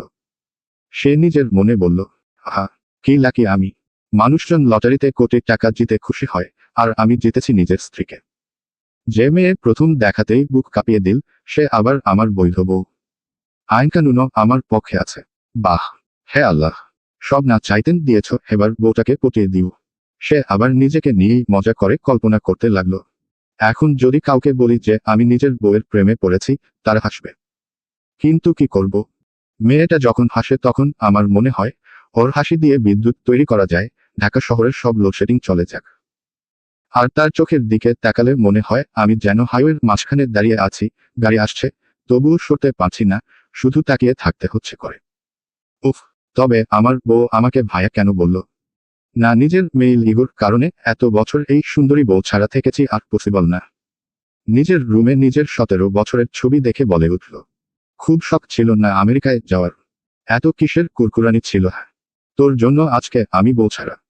শালা বেশি বেশি বুঝে, আরে বাপ মজা করে, ভালোর জন্যই করে, এইটা মেনে নিলে কি এমন হতো? 2 দিন ইগো দেখিয়ে আমেরিকায় না গেলে এতদিনে বউকে ধরা, ছোঁয়া, খাওয়া, বাচ্চা সব হয়ে যেত। ধুর ছাই, বালের জীবন। But now, no ego, only desperation for my wife is permanent. Ego গেলে চলে, বউ আসবে খুলে। সে একেবারে নেশাগ্রস্তের মতো ফিসফিস করে বলল, না, আমি তাকে ছেড়ে দেব না, মৃত্যু পর্যন্ত নয়। ও আমার আসক্তি হয়ে গেছে। শরীরের প্রতিটি বাক, প্রতিটি ছায়া, প্রতিটি দৃষ্টি, সবকিছু আমাকে পাগল করে দিচ্ছে। তার বুকের ভেতর যেন ঝড় বয়ে গেল, অথচ বাইরের দুনিয়া কিছুই জানে না। রায়ান ফ্রেশ হয়ে রেডি হতে চায়, বের হবে বলে। তার কোম্পানির সাইটে কিছু কাজ আছে। Dash dash dash. মীরা তার ভাবনার ঘোরটা একদম সিনেমার মতোই চলছিল, হঠাৎ মিয়াও করে একটা শব্দে সব ভেঙে গেল। নিচের দিক থেকে দৌড়ে এসে তার সামনে থেমে গেল তার মেয়ে, জুলিয়েট। জুলিয়েট এসে মীরার পায়ের সামনে বসে পড়ল, লেজ নাড়তে নাড়তে মিউ মিউ করে তাকিয়ে রইল। মীরা নিচু হয়ে আদর করে বিড়ালটাকে কোলে নিল। চোখ ভরে গেল এক ধরনের প্রশান্তিতে। সে হাসতে হাসতে বলল, আরে জুলিয়েট, তুই না এলে তো আমি একেবারে অন্য জগতে চলে যাচ্ছিলাম। বিড়ালটা মিউ মিউ করে যেন উত্তর দিল, আমি না থাকলে তো তুই একেবারে প্রেমের কুয়ায় ডুবে যেতি। মীরা হেসে উঠল। জুলিয়েটকে কোলে নিয়ে তার মনটা ধীরে ধীরে স্বাভাবিক হলো। রায়ানের প্রতি যে অদ্ভুত টান সে কয়েক মিনিট আগেই অনুভব করছিল, সেটা যেন সাময়িকভাবে ম্লান হয়ে গেল। ঠিক তখনই রামেলা চৌধুরী কোমল কণ্ঠে ডাকলেন, মীরা, অনেকক্ষণ হলো, এসে নাস্তা করে নে। মীরা বিড়ালটাকে নামিয়ে দিয়ে রামেলার দিকে তাকালো। জি, মামুনি। সে উঠে দাঁড়ালো। চোখে আর কোনো দ্বিধা নেই, যেন সবকিছু আবার আগের মতো স্বাভাবিক। রামেলা চৌধুরী মৃদু হেসে বললেন, তুমি তো এখন ঢাকায় একা থাকবে পড়াশোনার জন্য। নিজের খেয়াল রাখতে হবে কিন্তু। মীরা হেসে মাথা নাড়িয়ে নাস্তার টেবিলে এসে বসে নাস্তা খেতে থাকলো। নাস্তা খেতে খেতে সে রামেলা চৌধুরীর সাথে হালকা কথাবার্তা শুরু করলো। কলেজ লাইফ, পড়াশোনার প্ল্যান, ঢাকায় থাকা খাওয়া নিয়ে সবকিছুই যেন একেবারে স্বাভাবিক। এমন সময় রায়ান কালো শার্ট কালো প্যান্টের সাথে হ্যাং করে পরে হাসতো কালো কোটটা নিয়ে নিচে নামতে নামতে বলে, আম্মু, আমি একটু সাইটের দিকে যাব, কিছু কাজ আছে আমার। নিজের মার দিকে তাকাতেই নাস্তা শেষ করে উঠা মীরার দিকে নজর গেল। মীরা ও কাঁধে ব্যাগ নিয়ে বলল, মামুনি, তবে আমিও চাই। তাড়াতাড়ি চলে আসবো ভর্তির কাজ শেষ করে। টাটা। রামিলা চৌধুরী মীরার উদ্দেশ্যে বলে, একটু দাঁড়ামা। এবং পরবর্তীতে রায়ানের দিকে তাকিয়ে বলেন, রায়ান যাওয়ার পথে মীরায়াকে একটু ওর ক্যাম্পাস নামিয়ে দিয়ে যাস, একই রাস্তা তো। তাহলে আর কি টেনশন হতো না। মায়ের কথায় রায়ান বেশ খুশি হলো, যেন মেঘনা চাইতেন বৃষ্টি। সে তো এটাই চাইছিল, তার বউয়ের সাথে একটু একা সময়। তবে রায়ান মায়ের কথায় সম্মতি দেওয়ার আগেই মীরা রায়ানের দিকে তাকিয়ে মাথা না সূচক নাড়িয়ে বলল, না না মামুনি, রায়ান ভাইয়া তো কাজে যাচ্ছে। আমাকে পৌঁছে দিতে গেলে দেরি হয়ে যাবে। He is already late. রায়ানের মুখটা তৎক্ষণাৎ বেজার হয়ে গেল, মনে মনে বলল, আসলে বেডি মানুষ যে বেশি বুঝে, আমার বউ তার জলজন্ত প্রমাণ। মনে কথা মনে রেখে রায়ান ব্যস্ত কণ্ঠে বলল, আম্মু, আমার দেরি হচ্ছে, কাকে কোথায় পৌঁছাতে হবে তাড়াতাড়ি ডিসাইড কর। I can't wait. I can't wait to share my car with my lovely wife. Babe please চেয়েস, প্লিজ প্লিজ। বিরতির করল। রামিলা চৌধুরী, মীরা, মা, ঢাকার রাস্তায় তোকে একা ছাড়তে মন চাইছে না। রায়ান বিড়বিড় করে সম্মতি দিল মনে মনে, আমার ও মন চাইছে না আম্মু আমার বউকে একা ছাড়তে। রামিলা চৌধুরী, তুই যদি রায়ানের সাথে যাস তাহলে আমার একটু শান্তি লাগবে। রায়ান আবার একইভাবে, আমারও শান্তি লাগবে এতে আম্মু। মীরা রামিলা চৌধুরীর কথায় আর অমত করল না। সে রাজি হলো রায়ানের সাথে যেতে। রায়ান ও আকাশ সমান খুশি, আজ প্রথমবার নিজের স্ত্রীকে নিয়ে বের হবে। বউকে ভার্সিটিতে ভর্তি করতে নিয়ে যাচ্ছে, কেমন যেন অভিভাবক অভিভাবক একটা অনুভূতি হচ্ছিল রায়ানের। রায়ান আদর্শ স্বামীর ন্যায় তার বউয়ের জীবনের এই গুরুত্বপূর্ণ দিনটাতে তার সাথে তার সঙ্গ দেবে। কথাটা ভেবেই রায়ান মনে মনে বেশ খুশি। আর অন্যদিকে মীরা রায়ানের সাথে যাওয়ার ব্যাপারে চিন্তিত ছিল, কারণ এমন অদ্ভুত মোহ তার কখনো কোনো কিছুর প্রতি হয়নি। এরপর মীরা রায়ানের পিছনে পিছনে বার হয়ে যায় বাড়ি থেকে পার্কিং এর দিকে। সকালটা ছিল একেবারে অন্যরকম। হালকা রোদ উঠেছে, কিন্তু রোদের মধ্যে যেন একরকম সোনালী কোমলতা ছড়িয়ে আছে। গাছের পাতাগুলো হালকা বাতাসে দুলছে, ভেজা মাটির গন্ধে ভরে গেছে চারপাশ। শহরের কোলাহল এখনো পুরোপুরি শুরু হয়নি, তাই চৌধুরী ম্যানশনের আঙিনাটা যেন আরো শান্ত, আরো সুন্দর লাগছিল। রায়ান গাড়ির চাবি হাতে নিয়ে পার্কিং লটে এগিয়ে গেল। গাড়িটা যেন সকালবেলার আলোয় ঝলমল করছে। সে ইঞ্জিন স্টার্ট দিল, গাড়ির হালকা শব্দ চারদিকের নীরবতা ভেঙে দিল। ঠিক তখনই মীরাও বের হলো। হাতে ব্যাগ, মুখে সকালবেলার সতেজতা। তবে চোখে মুখে হালকা একরকম অস্থিরতা কাজ করছে, আজ তার ঢাবিতে ভর্তি হতে যাওয়ার দিন। সে চুপচাপ রায়ানের পেছনে পেছনে হাঁটল, কিন্তু রায়ানকে ডাকল না। গিয়ে মূল গেটের সামনে দাঁড়িয়ে অপেক্ষা করতে লাগলো। রায়ান গাড়ি নিয়ে আস্তে আস্তে ম্যানশনের গেটের সামনে এসে দাঁড়ালো। গাড়িটা মীরার একেবারে সামনে থামালো। ভেতরে বসা রায়ান এক মুহূর্ত তাকিয়ে রইল মীরার দিকে, চোখে একরকম অদ্ভুত তৃপ্তি ঝিলিক-খেল। তার শখের নারীর সাথে প্রথমবার বের হচ্ছে বলে কথা। তারপর গাড়ি থেকে নেমে এলো। সে একেবারে হেঁটে গিয়ে গাড়ির সামনের সিটের দরজাটা নিজে হাতে খুলে দিল। একটু দুষ্টু ভঙ্গিতে বলল, এই যে মিস হাবি, এখানে দাঁড়িয়ে আছেন কেন ম্যাডাম? এই সিটটা আপনার জন্যই রিজার্ভড। কিন্তু এর আগেই মীরা যেন দ্রুততা দেখিয়ে পিছনের সিটের দরজা খুলতে চেষ্টা করছিল। যেন কোনোভাবেই রায়ানের পাশেই বসতে হবে এমনটা না হয়। রায়ান ঠোঁটে চাপা এক চিলতে হাসি আনল। তার চোখে মুখে ফুটে উঠল অদ্ভুত মজা, যেন বুঝে ফেলেছে মেয়েটা যতই নিজেকে দূরে রাখতে চাক, সে শেষমেশ তার কাছেই এসে ধরা পড়বে। রায়ান গাড়ির দরজা খুলে এক চিলতে হাসি দিল। ও হ্যালো, কি করছো? আমি দরজা খুলে দিয়েছি দেখছো না বুঝি? পিছনের সিটের দরজা কেন টানছো? মীরা একটু অপ্রস্তুত মুখে জবাব দিল, গলাটা স্বাভাবিক রাখার চেষ্টা করে। না মানে, আমি সামনে আপনার সাথে বসবো। আপনার সমস্যা হবে হয়তো, তাই আপনার এত কষ্ট করার দরকার নেই। রায়ান চোখ কুঁচকে মজার ও সম্ভবত একটু গম্ভীরতার ভঙ্গিতে তাকালো। ওহ, তাই নাকি? তুমি কি আমায় ড্রাইভার ভেবেছ নাকি? মানে তুমি পিছনের সিটে বসবে আর আমি হ্যান্ডসাম ড্রাইভারের মতো সামনে বসে তোমায় নামিয়ে দিব? বাহ, বেশ আইডিয়া। এই মেয়ে, এত বেশি বুঝো কেন? আমি তোমাকে বলেছি আমার সমস্যা হবে। মীরা হালকা বিরক্ত হয়ে ঠোঁট কামড়ালো। না ভাইয়া। মীরা এবার একদম চুপ হয়ে গেল। জবাব দিতে চাইলেও কিছু বলতে পারল না। বাধ্য হয়ে ধীরে ধীরে সামনের সিটের দিকে এগিয়ে গেল। রায়ান আবার বউয়ের মুখে ভাইয়ের শুনে রাগে তেতে উঠল। রায়ান দরজা খুলে দাঁড়িয়ে থাকা অবস্থায় মীরা যখন সামনের সিটে বসে, এমন সময় রাগে তার দুই হাত মীরার দুই দিকে দিয়ে পালানোর পথ বন্ধ করে খুব জোরে শব্দ করে বলল, ওই কোন জন্মের ভাই লাগি তোর? হ্যাঁ, আমার বাবা মা আর তোর বাবা মা কি এক যে ভাই ডাকছিস আমাকে? আর একবার ভাই বললে। রায়ান নিজের কথা শেষ করল না। অপর দিকে মীরা সম্পূর্ণ অবাক যে রায়ান ভাইয়া বলাতে তাকে তুই করে সম্বোধন করল। তবে সে তো রায়ানের ছোট রুদ্র, ও তো তাকে তুই বলে, তাই ওই দিকে আর মনোযোগ না দিয়ে রায়ানের প্রশ্নের উত্তর দেয়। তা সত্য। তবে ভাইয়া আমি তো আপনার ছোট, আর রুদ্র ভাইয়াকে ও আমি ভাইয়া বলি, আপনি তার বড় ভাই, তাই আপনাকে ও ভাইয়া বলেছে।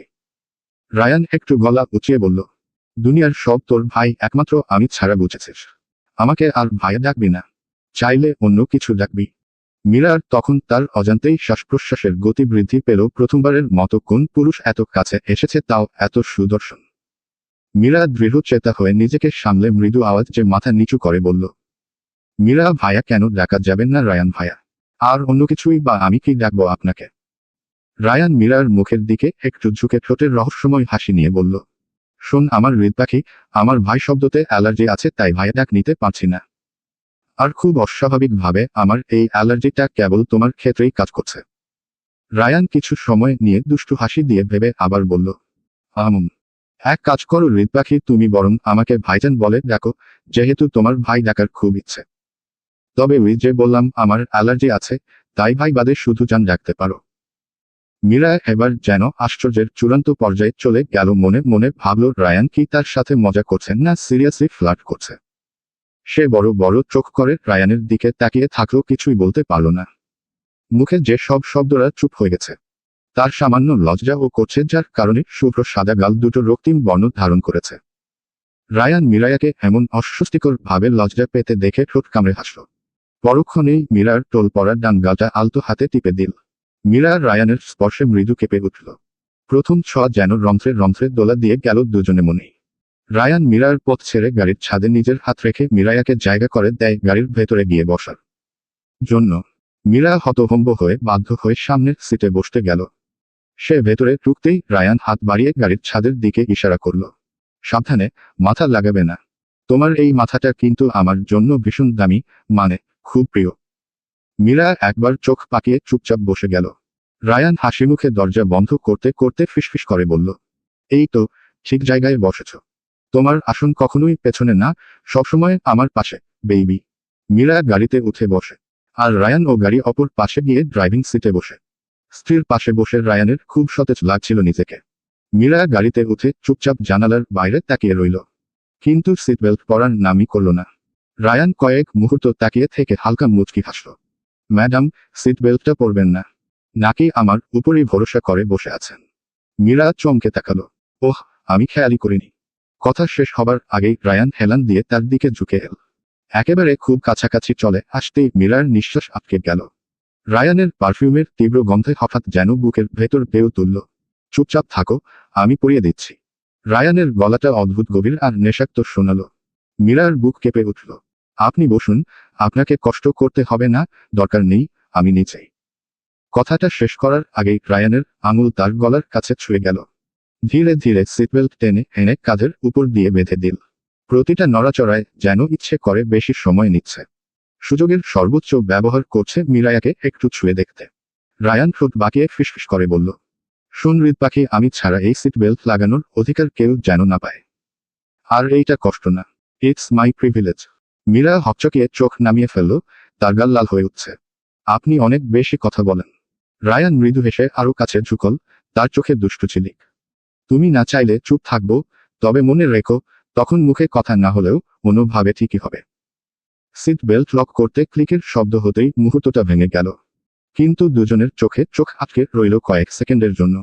রায়ান আসনে ফিরে বসতে বসতে ঠোঁট বাঁকিয়ে বলল, এখন নিশ্চিন্তে বসো, তোমার সেফটি আমার হাতে।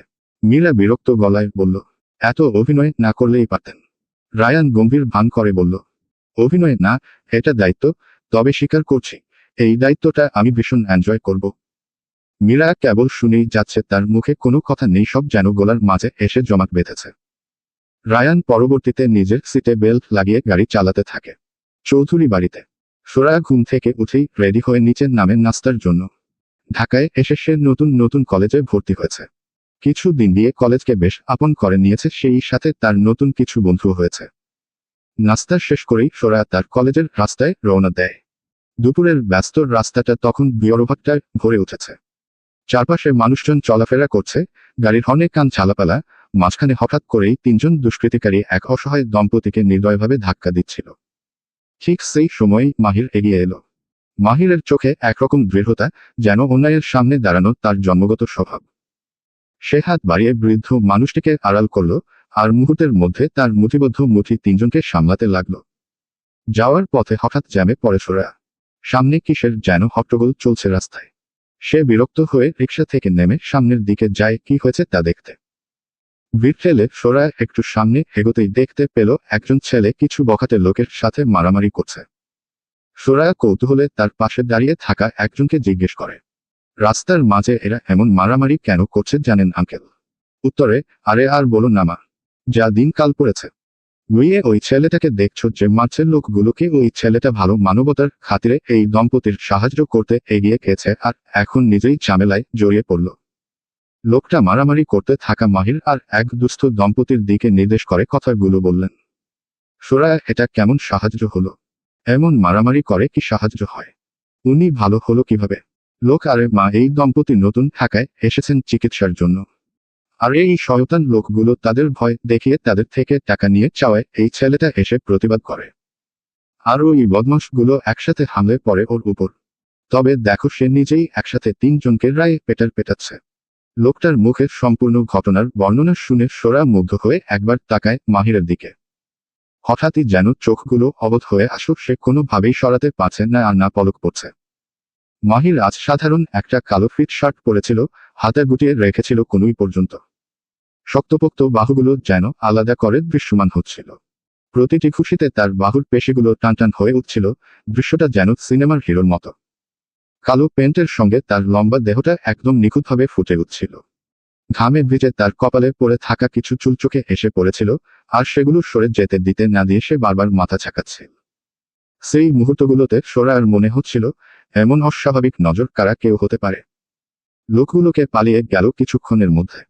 মাহির নিঃশ্বাস ফেলল গভীরভাবে, তারপর অসহায় দম্পতিকে দাঁড় করিয়ে তার হাতে টাকা তুলে দিল। সেই দৃশ্যে সোরা বুকের ভেতর যেন কাঁপন ধরল। তার চোখে মাহির শুধু একজন সাধারণ ছেলে নয়, বরং যেন এক অবলম্বন। তার চোখে দারুণ দৃঢ়তা, ঠোঁটে হালকা রাগের রেখা, আর শরীরের প্রতিটি মুভমেন্টে একরকম অদ্ভুত পুরুষালী সৌন্দর্য। সোরার বুকের ভেতর থেকে নিঃশব্দে একটা দীর্ঘশ্বাস বের হলো। মানুষটা যেমন সাহসী, তেমনি সুদর্শন। নিজের বুকের বাম পাশে হাত রেখে বলল, আহা, হালকা করে ক্রাস খেয়ে গেলাম। রায়ান নির্বিকার চিত্তে গাড়ি চালিয়ে যাচ্ছে, আর পাশে মীরা একদম চুপচাপ জানালা দিয়ে বাইরে তাকিয়ে আছে। মীরার নীরবতা রায়ানের মনের ঝড় তুলছিল। তার মনে হচ্ছিল আর একটু সময় মীরার নীরবতা স্থায়িত্ব পেলে সে আর নিজেকে আটকাতে পারবে না স্বামীর অধিকার ফলানো থেকে। তাই রায়ান উপায়ান্তর খুঁজে না পেয়ে নিজেই বলে উঠল, কি সমস্যা? কিছু বলছো না কেন? রায়ানের হঠাৎ প্রশ্নে মীরা চমকিত হয়ে রায়ানের পানে তাকিয়ে পাল্টা প্রশ্ন করে। জি, কি বলবো? রায়ান যা ইচ্ছা করে তোমার বলতে। তুমি বললে আমি সব শুনতে রাজি। জাস্ট লাইক অ্যান অবেডিয়েন্ট বয়। মীরা রায়ানের আগা মাথা না বুঝে শুধু কথা এড়ানোর প্রশ্ন করল, গাড়িটা কি আপনার? রায়ান তুমি কি গাড়ির মালিকানা নিয়ে জিজ্ঞেস করলে? মীরা জি। রায়ান ঠোঁট বাঁকিয়ে হেসে বলল, হ্যাঁ, এটা আমার জীবনের প্রথম কার যা আমি বাংলাদেশ কিনেছি, আর এই একই রকম একটা আমেরিকায় আছে। গাড়ির মালিকানা বাদে গাড়ির মালিকের বউয়ের ও মালিক। চোখ টিপ দিয়ে বিড়বিড় করে যোগ করল, মানে তোমার মালিক? মীরা হকচকিয়ে গেল, চোখ বড় বড় করে তাকালো। কি ভাইয়া, আপনি কি বিবাহিত নাকি? কথা শেষ হওয়ার আগেই রায়ান ঠোঁট কামড়ে বিরক্ত মুখে বলল, আহা, আবার ভাইয়া? ভাইয়া ডাকলে মনে হয় বয়স 30 বছর বেড়ে গেল। তোমাকে না বললাম হৃদপাকে আমাকে ভাইজান এর ভাই বাদে শুধু জানি ডাকতে। ডাকটা কত ছোট যেন কানে মধু চড়ে। উফ! মীরা বিরক্ত হয়ে গোজগোজ করল, আমি এসব অদ্ভুত নামে ডাকবো না। রায়ান মজার ভঙ্গিতে ঝুঁকে মাথা একটু নিচু করে সিটের গায়ে হাত রেখে বলল, আচ্ছা তোমার যেটা ভালো লাগে দেখো, তবে শর্ত আছে, শুধু সামনের সিটে বসে ডাকতে হবে। পিছনের সিটে বসে তুমি ডাকলে হয়তো সেই ডাকের সারা স্বাভাবিক হবে না। মীরা হতভম্ব হয়ে গেল, উত্তর দিতে পারল না। কিন্তু আবার নিজের গলায় শক্তি নিয়ে বলল, মজা বাদ দিয়ে উত্তর দিন না। আপনি কি বিবাহিত? রায়ান আবেশে হেসে মীরার দিকে তাকিয়ে জবাব দিল, হ্যাঁ, তবে কাউকে বলো না। এইটা টপ সিক্রেট। মীরা রায়ানের সরল জবাবে অবাক হয়ে তাকালো। তার মনে আর চোখে অনেক প্রশ্নেরা ঘোরাফেরা করতে লাগলো, কে সেই মেয়ে? কিভাবে বিয়ে হলো? কোথায় হলো? কবে হলো? আর কেন হলো? আর কি কেউ জানে? কিন্তু মীরা কোনো প্রশ্ন না করে কেবল চুপ করে গভীর দৃষ্টিতে রায়ানের দিকে তাকিয়ে রইল। তার মনে হলো এমন ভাবে হঠাৎ করে কারো প্রতি দুর্বল হওয়া তার নিজের বোকামি, অন্যের নয়। উপর দিয়ে এই ধরনের প্রশ্ন তাকে রায়ানের প্রতি ডেসপারেট ছাড়া আর কিছু দেখাবে না, যা মীরা কখনোই চায় না। তাই সে কিছু না শোনার মতোই আচরণ করে চোখ সরিয়ে নিল রায়ানের থেকে। মীরা চোখ সরিয়ে নিয়ে স্বাভাবিক আচরণ রায়ানের ভিতরে যেন আগুন লাগিয়ে দিল। সে আশা করেছিল মীরা বিয়ের কথা শুনে রিয়েক্ট করবে, কিন্তু তার কিছুই হলো না। রায়ানের মনে প্রশ্ন জাগে, তাহলে কি তার বউ তাকে নিজের করে ভাবে না? তার বউয়ের কি কিছু যায় আসে না তার অন্য নারীর হওয়াতে? সোরা, যে একটু দূরে দাঁড়িয়ে সব দেখছিল, হতভম্ব হয়ে তাকিয়ে রইল। তার চোখের সামনে প্রথমবারের মতো স্পষ্ট ভেসে উঠেছে মাহির। উচ্চতা 6 ফুটের কাছাকাছি, চওড়া কাঁধ, ঘাম ভেজা শার্ট শরীরে আঁকড়ে বসে আছে। চুলগুলো এলোমেলো, তবু কেমন যেন মানিয়ে গেছে সেই মুহূর্তের সঙ্গে। মাহিরের প্রতিটা মুভমেন্ট ছিল নিখুঁত। একটা ঘুষি এড়িয়ে পেছনে থেকে ধাক্কা, আবার আরেকজনকে শক্ত হাতে চেপে ধরা। চারপাশের লোকজন হা হয়ে তাকিয়ে রইল। কেউ কেউ ফিসফিস করে বলছিল, বাহ, একাই 3 জনের সঙ্গে লড়ছে। এই ছেলে যে কি সাহসী। কিছুক্ষণ পরেই ওই 3 জন ছেলেই দৌড়ে পালিয়ে গেল। ভিড়ের মধ্যে হাততালির শব্দ উঠল। কেউ এগিয়ে এসে বলল, ভাই, আজকাল আপনার মতো মানুষ কোথায় পাওয়া যায়? আরেকজন হেসে বলল, আপনি না থাকলে ওই বুড়ো মানুষটার অনেক ক্ষতি হয়ে যেত। সত্যি, আপনাকে স্যালুট। মাহির কেবল হালকা হেসে বৃদ্ধ দম্পতি দাঁড়াতে সাহায্য করল। তার কণ্ঠে অদ্ভুত শান্তি। আমি যা করেছি তা করা উচিত ছিল। অন্যায় দেখেও যদি চুপ থাকি তবে মানুষ হয়ে লাভ কি? সোরার বুকের ভেতর হঠাৎ করেই কেমন যেন ঝড় বয়ে গেল। প্রথমবারের মতো তার চোখে এক অদ্ভুত আলো ফুটল। এমন মানুষও আছে, অন্যায়ের সামনে দাঁড়ানোর মতো সাহসী, আর কতটা সুন্দর দেখতে, যেন সিনেমার হিরো। সে একটু এগিয়ে গিয়েছিল সামনে যাওয়ার জন্য। মনের ভেতর তীব্র ইচ্ছা হচ্ছিল মাহিরকে ধন্যবাদ দেওয়ার, কিন্তু চারপাশে ভিড় এমন ফিরে ধরেছিল যে সামনে যাওয়া অসম্ভব হয়ে গেল। তাকে ঠেলাঠেলি করে লোকজন মাহিরকে ঘিরে ধন্যবাদ জানাচ্ছিল। তারপর ধীরে ধীরে সবাই নিজেদের কাজে ফিরে গেল। রাস্তা ফাঁকা হলো। সোরা চোখ মেলে চারদিকে তাকালো, কিন্তু মাহির নেই। এক মুহূর্ত আগে যে মানুষটা চারপাশ আলোকিত করে রেখেছিল সে যেন বাতাসের মতো মিলিয়ে গেছে। তার ঠোঁট কেঁপে উঠল মৃদু স্বরে, একবার অন্তত ধন্যবাদ দিতে পারলে ভালো হতো। চোখের ভেতর অদ্ভুত এক শূন্যতা জমল, যেন একটা অচেনা আকর্ষণ হঠাৎ করেই ভেঙে পড়ল তার ভেতরে। ঠিক তখনই রিকশাওয়ালা এগিয়ে এসে ডাক দিল, আপা, রাস্তা তো একদম পরিষ্কার, উঠেন, দেরি করলে কলেজে লেট হয়ে যাবে। সোরা চমকে বাস্তবে ফিরে এলো। একটা দীর্ঘশ্বাস ফেলে অনিচ্ছায় রিকশায় উঠে বসল। রিকশায় বসে সোরা কলেজের পথে যাচ্ছিল, কিন্তু মনটা যেন কোথাও আটকে আছে। চারপাশে মানুষের ভিড়, গাড়ির হর্ন, দোকানের ডাকে সাড়া, এসব কিছুই তার কানে আসছে না। মাথার ভেতর বারবার ভেসে উঠছে সেই দৃশ্য, একজন ছেলে তিনজনের সাথে লড়ছে, অথচ তার মুখে অদ্ভুত শান্ত একটা হাসি। ওর চোখের ভেতরটা কি অদ্ভুত ছিল, রাগও ছিল, সাহসও ছিল, তবু যেন একটা মায়াও লুকিয়েছিল। রিকশা কলেজের গেটে এসে থামল। সোরা নামল ধীরে, যেন পা চলতে চাইছে না। ক্লাসে ঢুকে বেঞ্চে বসে বই বের করলো, কিন্তু পৃষ্ঠা উল্টানোর পরও শব্দগুলো ধরা পড়ছিল না চোখে। সহপাঠীরা কেউ হাসছিল, কেউ গল্প করছিল, কিন্তু সে কেমন যেন অন্য জগতে হারিয়ে গেল। কলম দিয়ে কাগজে অজান্তেই আঁকিবুকি করছিল। একসময় বুঝল সে একটা চোখ এঁকেছে, ঠিক যেমন মাহিরের চোখে শক্ত অথচ নরম দৃষ্টি ছিল। আঁকাটা দেখে নিজেই হেসে ফেলল, তারপর তাড়াহুড়ো করে খাতা বন্ধ করে দিল। তার ভেতরে যেন একটা দ্বন্দ্ব চলছিল। এভাবে কাকে নিয়ে এত ভাবছি আমি তো তার নামও জানি না, হয়তো কখনো আর দেখা হবে না। তবুও কেন মনে হচ্ছে ওকে আরেকবার দেখতেই হবে। ঘন্টা বেজে উঠল। সোরায়া খেয়াল করল স্যারের পড়া শেষ পর্যন্ত কানে ঢুকেইনি। পাশে বসা বান্ধবী জুই মজা করে বলল, কি রে, এত চিন্তিত দেখাচ্ছে কেন? কারো প্রেমে পড়েছিস নাকি? সোরায়া হেসে উড়িয়ে দিলেও ভেতরে হঠাৎ কেমন ধাক্কা খেল। প্রেম? না না, এভাবে হুট করে কি প্রেম হয়? কিন্তু কেন যেন মনে হচ্ছে ছেলেটা অন্যরকম। আজকের মতো ঘটনা তো সিনেমাই হয়। জুই, ছেলে? কোন ছেলে? এই ব্যাপার, তাই তো বলি আজ তোর মনোযোগ কই। আচ্ছা বল না কোন ছেলে? সোরায়া তার বান্ধবীকে সব খুলে বলে। মাহিরের চরিত্রটা তার মনে গেঁথে গেছে একেবারে ভিন্নভাবে। এমন একজন যে শক্ত শরীর আর সাহসের জোরে অন্যায়ের সামনে দাঁড়ায়।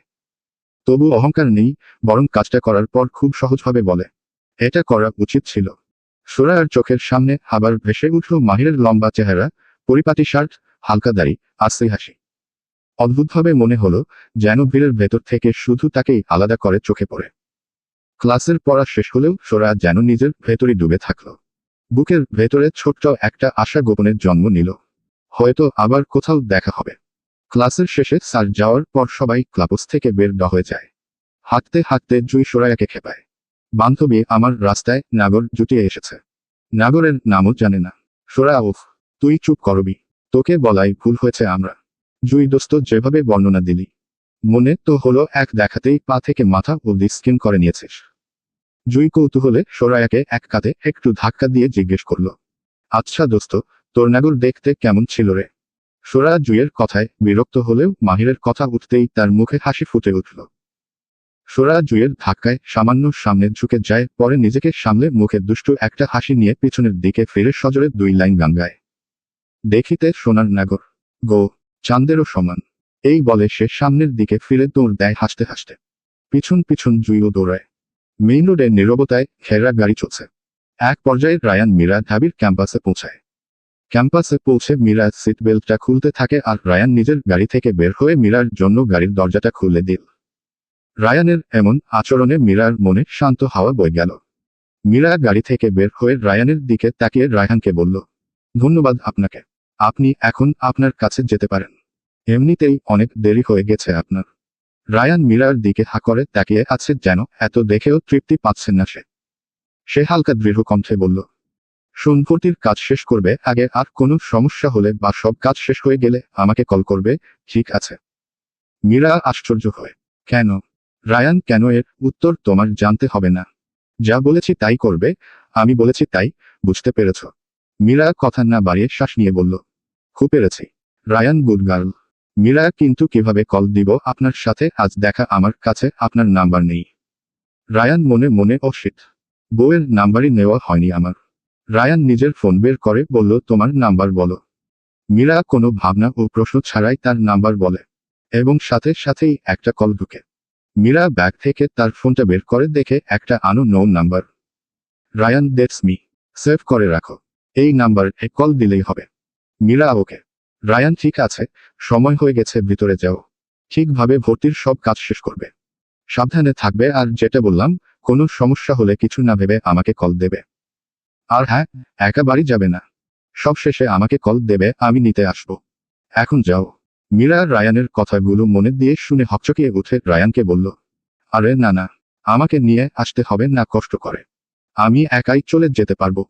আপনি চিন্তা করবেন না, কোনো সমস্যা হলে কল দেব আমি। আপনি আপনার কাছে মন দিন।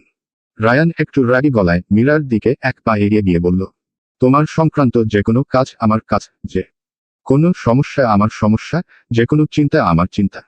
তাই বলছি, বেশি বোঝা ছেড়ে এখন ভিতরে যাও। আমি নিতে আসবো।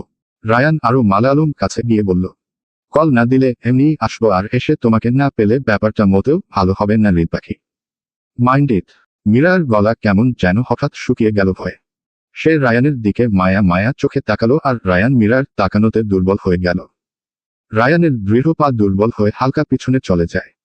রায়ান মীরার চোখ থেকে চোখ সরিয়ে মাথা নাড়িয়ে নিজেকে একটু সামলে মীরায়াকে যাওয়ার পথ দিয়ে বলল, তাড়াতাড়ি এখান থেকে যাও। ক্যাম্পাসে যার তার সাথে মিশবে না। যাও, একটু উচ্চ স্বরে। রায়ানের ধমকে মীরা হালকা কেঁপে উঠে দ্রুত রায়ানের দেওয়া খালি জায়গাটুকু দিয়ে ক্যাম্পাসের ভিতরে চলে গেল। এই দিকে রায়ান নিজের চুল এক হাতে খামচে ধরে বলল, আর একটু হলেই কন্ট্রোলের মা বাপ এক হয়ে যেত রে। রায়ান, শান্ত হো, কন্ট্রোল ইয়োরসেলফ। তোর বউ জানে না সে তোর বউ। রায়ান রাগে গাড়ির চাকায় এক লাথি মেরে বুকের বাম পাশে হাত রেখে, উফ, এমনে কেউ তাকায়? কি মায়া ভরা চোখ! আল্লাহ আমাকে মারার জন্যই ওই চোখ দিয়েছে হয়তো। ওই চোখ আর চোখের মালকিন কবে জানি মেরে ফেলবে আমাকে। আকাশের দিকে তাকিয়ে, হায় আল্লাহ, মাফ চাই। আর বউকে দূরে সরাবো না। আমার বউটাকে আমাকে দিয়ে দাও। আর শাস্তি দিই না তোমার এই পাপী বান্দাকে। রায়ান দীর্ঘশ্বাস ফেলে নিজেকে শান্ত করে গাড়িতে বসতে বসতে আজকের কথাগুলো ভেবে একটু বিড়বিড় করল। আমার সম্পর্কে তো আমার মীরা কিছু জানে না। ওই হিসেবে একজন অচেনা ছেলে হয়ে তার প্রতি এমন ব্যবহার কি বেশি বেশি হলো? পরবর্তীতে আবার নিজের প্রশ্নের নিজেই উত্তর দেয়, আরে ধুর, কিসের বেশি বেশি? আমার বউ, আমি যা ইচ্ছা তাই করতে পারি, বলতেও পারি। আমার বউ জানে না তাতে কি? জেনে যাবে শীঘ্রই। এই বলে রায়ান গাড়ির ইঞ্জিনে স্টার্ট দেয় এবং সোজা তার কোম্পানির সাইটের দিকে রওনা দেয়। ঢাকা বিশ্ববিদ্যালয়ের ক্যাম্পাসে ঢুকেই মীরা যেন একটু থমকে দাঁড়ালো। শতবর্ষের পুরনো গেট, বিশাল সবুজ মাঠ, উঁচু উঁচু গাছ, আর চারপাশে শিক্ষার্থীদের ভিড়, সবকিছুতেই এক ধরনের গম্ভীর অথচ প্রাণবন্ত আবহ ছড়িয়ে আছে। মীরার চোখ বড় বড় হয়ে গেল, যেন এতদিন বই আর টিভিতে দেখা ঢাকা বিশ্ববিদ্যালয়কে আজ সে প্রথমবার স্পর্শ করল নিজের চোখে। চারদিকটা কোলাহলে ভরপুর। কেউ ভর্তি ফর্ম নিয়ে দৌড়াচ্ছে, কেউ কাগজপত্র চেক করাচ্ছে, কারো মাথায় অজস্র চিন্তা, আবার কারো চোখে মুখে উচ্ছ্বাস। তাদের মাঝেই মীরা একেবারে নতুন এক জগতে এসে দাঁড়িয়েছে। ঠিক তখনই পেছনে থেকে পরিচিত এক কণ্ঠ ভেসে এলো, এই মীরা, যান, দাঁড়া দাঁড়া, আমি আসছি। ঘুরে তাকাতেই দেখল রিমি ব্যাগ দোলাতে দৌড়ে আসছে। মীরা হেসে হাত নাড়ল, রিমি, তুই কই ছিলি? আমি তো ভাবলাম তুই আসবি না। রিমি একটু হাঁপাতে হাঁপাতে বলল, যানজটে আটকে গেছিলাম রে। তুই তো জানিস ঢাকার রাস্তার অবস্থা। ভাগ্য ভালো, শেষমেশ চলে আসতে পারলাম। দুজন দুজনকে জড়িয়ে ধরে কুশল বিনিময় করল। দুজনেই একসাথে হাঁটতে শুরু করলো ভর্তি অফিসের দিকে।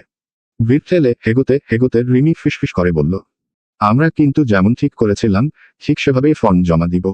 একসাথে লাইন ধরবো, একসাথে সিট নম্বর নেব, যাতে আমাদের রোল নাম্বার পাশাপাশি থাকে। মীরা হেসে মাথা নাড়ল, অবশ্যই। আমি তোকে ছাড়া ঢাবিতে ক্লাস করতেই চাই না। ভর্তি অফিসের সামনে পৌঁছাতে পৌঁছাতে ভিড় যেন আরো বেড়ে গেল। লম্বা লম্বা লাইন, হাতে কাগজপত্র, কেউ আবার তর্ক করছে কোন কাউন্টারে যাবে, কাকে আগে দেখাবে। মীরা আর রিমি একে অপরের হাত ধরে দাঁড়ালো, যেন ভিড়ের মধ্যে হারিয়ে না যায়। একসময় তাদের কাগজ চেক হলো, এসএসসি, এইচএসসির মার্কশিট, ফটোকপি, ছবি, সবকিছু সুন্দরভাবে মিলিয়ে নিল অফিসের স্যাররা। রিমি মজা করে কানে কানে বলল, দেখছিস, আমরা যদি আলাদা আলাদা আসতাম, এই ভিড়ের মধ্যে একা কতটা ভয় পেতাম। মীরা হেসে জবাব দিল, ঠিকই বলছিস, একসাথে থাকায় সবকিছু অনেক সহজ মনে হচ্ছে। এমনিতেই আমার সাবধানতা নিয়ে আজকাল অনেক মানুষ উৎসাহ দেখাচ্ছে। রিমি অনেকের মধ্যে কেকে। মীরা বাদ দে, পরে বলবো। কাজ শেষে জনেই বাইরে এসে ক্যাম্পাসের ভেতর একটু হাঁটল। একসাথে চা, ফুচকা খেল। সোনালি রোদ ছড়িয়ে পড়েছে গাছের পাতার ফাঁক দিয়ে, বাতাসে একটা শান্ত গন্ধ, মাটির আর সবুজের মিশ্রণ। ছাত্রছাত্রীরা কেউ আড্ডা দিচ্ছে, কেউ ক্লাসে যাচ্ছে, কেউ বই হাতে বেঞ্চে বসে পড়ছে। মীরা নিঃশ্বাস নিয়ে বলল, রিমি, জানিস, আজ মনে হচ্ছে আমি সত্যি সত্যি নতুন একটা জীবনে প্রবেশ করলাম। ঢাবির এই পরিবেশ আমি কখনো ভুলতে পারবো না। রিমি হাসল, আমরাই একদিন এই মাঠে আড্ডা দিব, সেমিনারে যাব, ক্লাসে বসবো। ভাবতেই গা শিউরে উঠছে। জনের চোখে মুখে তখন একটা স্বপ্নের উচ্ছ্বাস। ভর্তি প্রক্রিয়াটা হয়তো সাধারণ ছিল, কিন্তু তাদের কাছে সেটা হয়ে উঠল জীবনের নতুন অধ্যায় বা রাখার সূচনা। রায়ান 30 মিনিটের মধ্যে তার কোম্পানির সাইটে পৌঁছায়। সেখানে রুদ্র তার জন্য অপেক্ষা করছিল। সকালটা যেন অন্য সব দিনের থেকে একটু আলাদা লাগছিল। মিরায়াকে বিশ্ববিদ্যালয়ের ফটকে নামিয়ে দেওয়ার পরও রায়ানের মনটা অদ্ভুত অস্থির হয়েছিল। হয়তো এত বছর পর দেশে ফেরা, কিংবা হয়তো সেই অচেনা অথচ আপন মুখটা, যাকে বিয়ের কাগজে স্ত্রী বলা হয়েছে অথচ বাস্তবে আজই প্রথম সামনে দেখা হলো। সব মিলিয়ে তার ভেতরে হাজারটা প্রশ্ন, হাজারটা টানাপোড়েন চলছিল। গাড়ি ঘুরিয়ে সে সোজা নিজের কোম্পানির সাইটে এসে থামল। ঢাকার প্রখর সকালের রোদে সাইটটা সরগরম, শ্রমিকদের হাঁকডাক, লোহার রডের ঝনঝনানি আর মেশিনের শব্দে চারপাশ মুখর। কিন্তু ঠিক সেই কোলাহলের মাঝেই একটা দৃশ্য দেখে রায়ান থমকে গেল। গেটের পাশেই দাঁড়িয়ে আছে এক যুবক, হালকা নীল শার্ট, কালো জিন্স, চোখে স্বচ্ছ একটা কৌতূহল আর অস্থিরতা। হাতে ফাইল, মাঝে মাঝে ঘড়ি দেখছে, আবার চোখ তুলে চারপাশ খুঁজছে। রায়ানের ঠোঁটে অজান্তেই হাসি ফুটে উঠল। এ তো রুদ্র। 10 বছরের মধ্যে এই মুখটা কতটা বদলেছে। ছোট্ট ছেলেটা থেকে কেমন একেবারে পূর্ণ যুবক হয়ে গেছে। অথচ চোখ দুটো ঠিক একই রকম, চঞ্চল, স্পষ্ট আর প্রাণবন্ত। রায়ান গাড়ি থেকে নেমে পকেট থেকে সানগ্লাস খুলে নিল। তারপর ধীর পায়ে এগিয়ে গেল তার ছোট ভাইয়ের দিকে। রুদ্র তখনও খেয়াল করেনি। এই যে ভদ্রলোক, এতক্ষণ ধরে কাকে খুঁজছ? পেছনে থেকে শোনা অচেনা গলায় রুদ্র হকচকিয়ে ঘুরে দাঁড়ালো। প্রথমে অবাক, তারপর চোখ বড় বড় হয়ে গেল। মুখের কোণে থমকে থাকা বিস্ময় ধীরে ধীরে আনন্দে পরিণত হলো। ভাইয়া। কণ্ঠে অবিশ্বাসের সাথে সাথে দম আটকে যাওয়া উত্তেজনা। যেন বিশ্বাসই করতে পারছে না, এতদিন পরে সামনাসামনি তার ভাইকে দেখছে। রায়ান ঠোঁট বাঁকিয়ে হেসে হাত বাড়াল। কেমন আছিস, ছোট ভাই? রুদ্র এক মুহূর্ত দেরি না করে ছুটে এসে জড়িয়ে ধরল তাকে। বুকের ভেতর জমে থাকা শূন্যতা যেন এক নিমিষেই পূর্ণ হয়ে গেল। 10 বছরের অপেক্ষা, অভিমান, ভালোবাসা সব একসাথে এসে ভর করল সেই আলিঙ্গনে। তুমি সত্যি ফিরে এসেছ। আমি ভাবতেও পারিনি আজ হঠাৎ এভাবে দেখে ফেলবো। সকালে মা শুধু বলল তুমি এসেছ, কিন্তু আমি বিশ্বাস করতে পারছিলাম না। রায়ান হালকা করে মাথায় হাত বুলিয়ে দিল রুদ্রর। এই জন্যই তো সারপ্রাইজ রাখা হয়। তুই এখানে কেন? আব্বু বিজনেস ট্রিপে বাহিরে গেছে, তোর তো আমাদের কোম্পানিতে যাওয়ার কথা। রুদ্র একটু হেসে বলল, আমি তুমি এসেছ শুনে আর থাকতে পারিনি, তাই সরাসরি এখানে চলে আসলাম। রায়ান একটু প্রশ্নসূচক চোখ করে বলল, তুই কিভাবে জানলি কোম্পানির সাইট লোকেশন? আমি তো তোকে বলিনি। রুদ্র মাহির ভাইকে কল করেছিলাম। মাহির ভাই লোকেশন দিয়েছে। তার কাছে তোমার সব খবর থাকে, সেটা আমার আগের থেকেই জানা। রায়ান হালকা হেসে বলল, উইপেট পাতলার কাছে কোন কথাই থাকে না। কেমন আছিস তাই বল এখন। রুদ্র, আমাকে যেমন দেখে গেছো তেমনি আছি বিন্দাস আর সুদর্শন। রুদ্রর দুষ্টামি করে বলা কথায় দুজনই হাসে ওঠে। হঠাৎ রুদ্র তার হাসি থামিয়ে হালকা ভয়াত্মক গলায়, ভাইয়া একটা কথা ছিল বলবো। রাগ করবে না তো? রায়ান নির্বিকার চিত্তে, বলে ফেল, কি বলবি? রুদ্র আমতা আমতা করে রায়ানকে বলল, সকালে নাস্তা শেষে আম্মু বলল তুমি নাকি মীরাকে ডিভোর্স দিতে চাও। সেই কারণেই নাকি দেশে ফিরেছ, আর সাথে নাকি ডিভোর্স পেপারস রেডি করে আম্মুকে মীরার থেকে সাইন নিতে বলেছ সকালে। কথা কি সত্য? রায়ান রুদ্রর মীরাকে ভাবি না বলে নাম ধরে সম্বোধন করাটা রায়ানের পছন্দ হয়নি। রায়ান রাগী গলায় বলে, ওই গর্ধব, মীরা কি হে? ভাইয়ের বউ ভাবি হয়, আমার বউকে ভাবি ডাকবি। আর কখনো যেন ওর নাম তোর মুখে না শুনি। মাথায় ঢুকেছে। রুদ্র রায়ানের মুখে এমন কিছু শুনবে আশা করেননি। সে হঠাৎ ভারী চিন্তায় পড়ে গেল যে মানুষটা তার বউকে ভাবি ডাকলে আমাকে ভাই হিসেবে মানতে চাইতো না, আজকে ভাবিকে ভাবি ডাকতে বলছে। রুদ্র রায়ানের কথার প্রতিউত্তরে ভাঙা ভাঙা শব্দ বলল, ভাইয়া তুমি নিজেই না আগে আমাকে বলেছিলে মীরাকে মানে ভাবিকে ভাবি না ডাকতে। রায়ান স্বাভাবিকভাবেই ওর করে। আগের দিন বাঘে খাইছে, এখন তোর ভাই প্রেমে পড়ছে। এইটাই। রুদ্র যেন রায়ানের কথায় আকাশ থেকে পড়ল। মনে হাজারো প্রশ্ন। তার ভাই প্রেমে পড়েছে মানে? তুমি প্রেমে পড়েছ মানে? কার প্রেমে? কবে? কখন? কোথায়? কিভাবে? রায়ান বিরক্তি নিয়ে বলে, হায় রে বোকাচোদা, তোর ভাবির আমার বউয়ের প্রেমে পড়েছি রে। যেই একটা ভাবি পেয়েছিস, প্রেমে না পড়ে উপায় ছিল না। রুদ্র, মীরা ভাবির প্রেমে কিভাবে পড়লে তুমি হঠাৎ? রায়ান, জানি না, পড়ে গেছি কোনোভাবে। বৃষ্টির সময় ছিল তোর রাস্তায় একটু পিচ্ছিল, তাই স্লিপ করে পড়ে গেছি। কেন? তুই খুশি হসনি?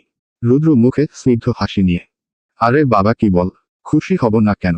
ফাইনালি ভাবিকে ভাবি বলে ডাকতে পারবো, এর থেকে বড় শান্তি আছে নাকি? রায়ান হালকা হেসে গম্ভীর গলায় বলল, তবে এখন আমার তোর সাথে বোঝাপড়া আছে। রুদ্র আশ্চর্য হয়ে, আমার সাথে তোমার কিসের বোঝাপড়া ভাইয়া? রুদ্র কথা শেষ হতে না হতেই রায়ান রুদ্রকে ধাক্কা দিয়ে একটু দূরে সরিয়ে তার হাতে থাকা কালো কোটটা রুদ্রের দিকে ছুঁড়ে মেরে চেঁচিয়ে বলল, তুই আবাল! 10 বছরে তোর সাথে আমার কতবার কলে কথা হয়েছে? যতবারই কথা বলেছিস ততবারই ভাইয়া ভাবি হেন, ভাবি তেন, ভাবির সাথে কি এটারা তোমার ঠিক হয়েছে? ভাবি জানতে পারলে কষ্ট পাবে, আইনি ভাবে তুমি ছাড়া এখন তার কেউ নেই এসব বলে মাথা খেয়েছিস। রুদ্র নিজের হাত দিয়ে কোটটা ধরে সোফার পিছনে চলে যায় দৌড়ে। রায়ান আবার নিজের পায়ের জুতা খুলতে খুলতে বলে, তোর বাল তো গজিয়েছে অনেক আগেই, তাহলে বাল পাকনামি করে ভাবির একটা পিক দিতে পারলি না কেন? রুদ্র হাত সামনের দিকে এগিয়ে নিজের আত্মরক্ষা করতে থাকা অবস্থায় উত্তর করে, বাল তো গজিয়েছে অনেক আগেই, কিন্তু পাকেনি তো ভাইয়া। বাল পাকনামি কেমনে করতাম? আর আমি ভাবির ছবি দিলেই বাকি এমন হতো। রায়ান পায়ের জুতা খুলে হাতে নিয়ে তারা রুদ্রর দিকে তাক করতে করতে বলে, হাদারাম, আর জিজ্ঞেস করে কি হতো? অমন হলে এত দিনে 2-3 বার চাচা হয়ে যাইতি। তোর এই বাল পাকনামি না করার জন্য এখনো আমি আমার বউকে আদর দিতে পারছি না। আদর কি? কাছে এনে ছুঁয়ে দেখতেও পারছি না। রুদ্র এবার রায়হানের কথায় এক প্রকার বিরক্ত হয়ে তার হাত দুটো নিচে ছেড়ে দিয়ে বিরক্তি নিয়ে বলল, যা বাবা, বিয়ে বউ কোনোটাই মানবে না বলে নিজে হেডাম দেখিয়ে বিদেশ চলে গেল। আর এখন আমাকে বলছে আমার জন্য নাকি সে বউ পায় না। এখন সব দোষ রুদ্র ঘোষ। আল্লাহ তুমি এই অমানবিক নির্যাতন এর বিচার কইরো। রায়ান রুদ্র কথাগুলো শুনে হঠাৎ শান্ত হয়ে গেল।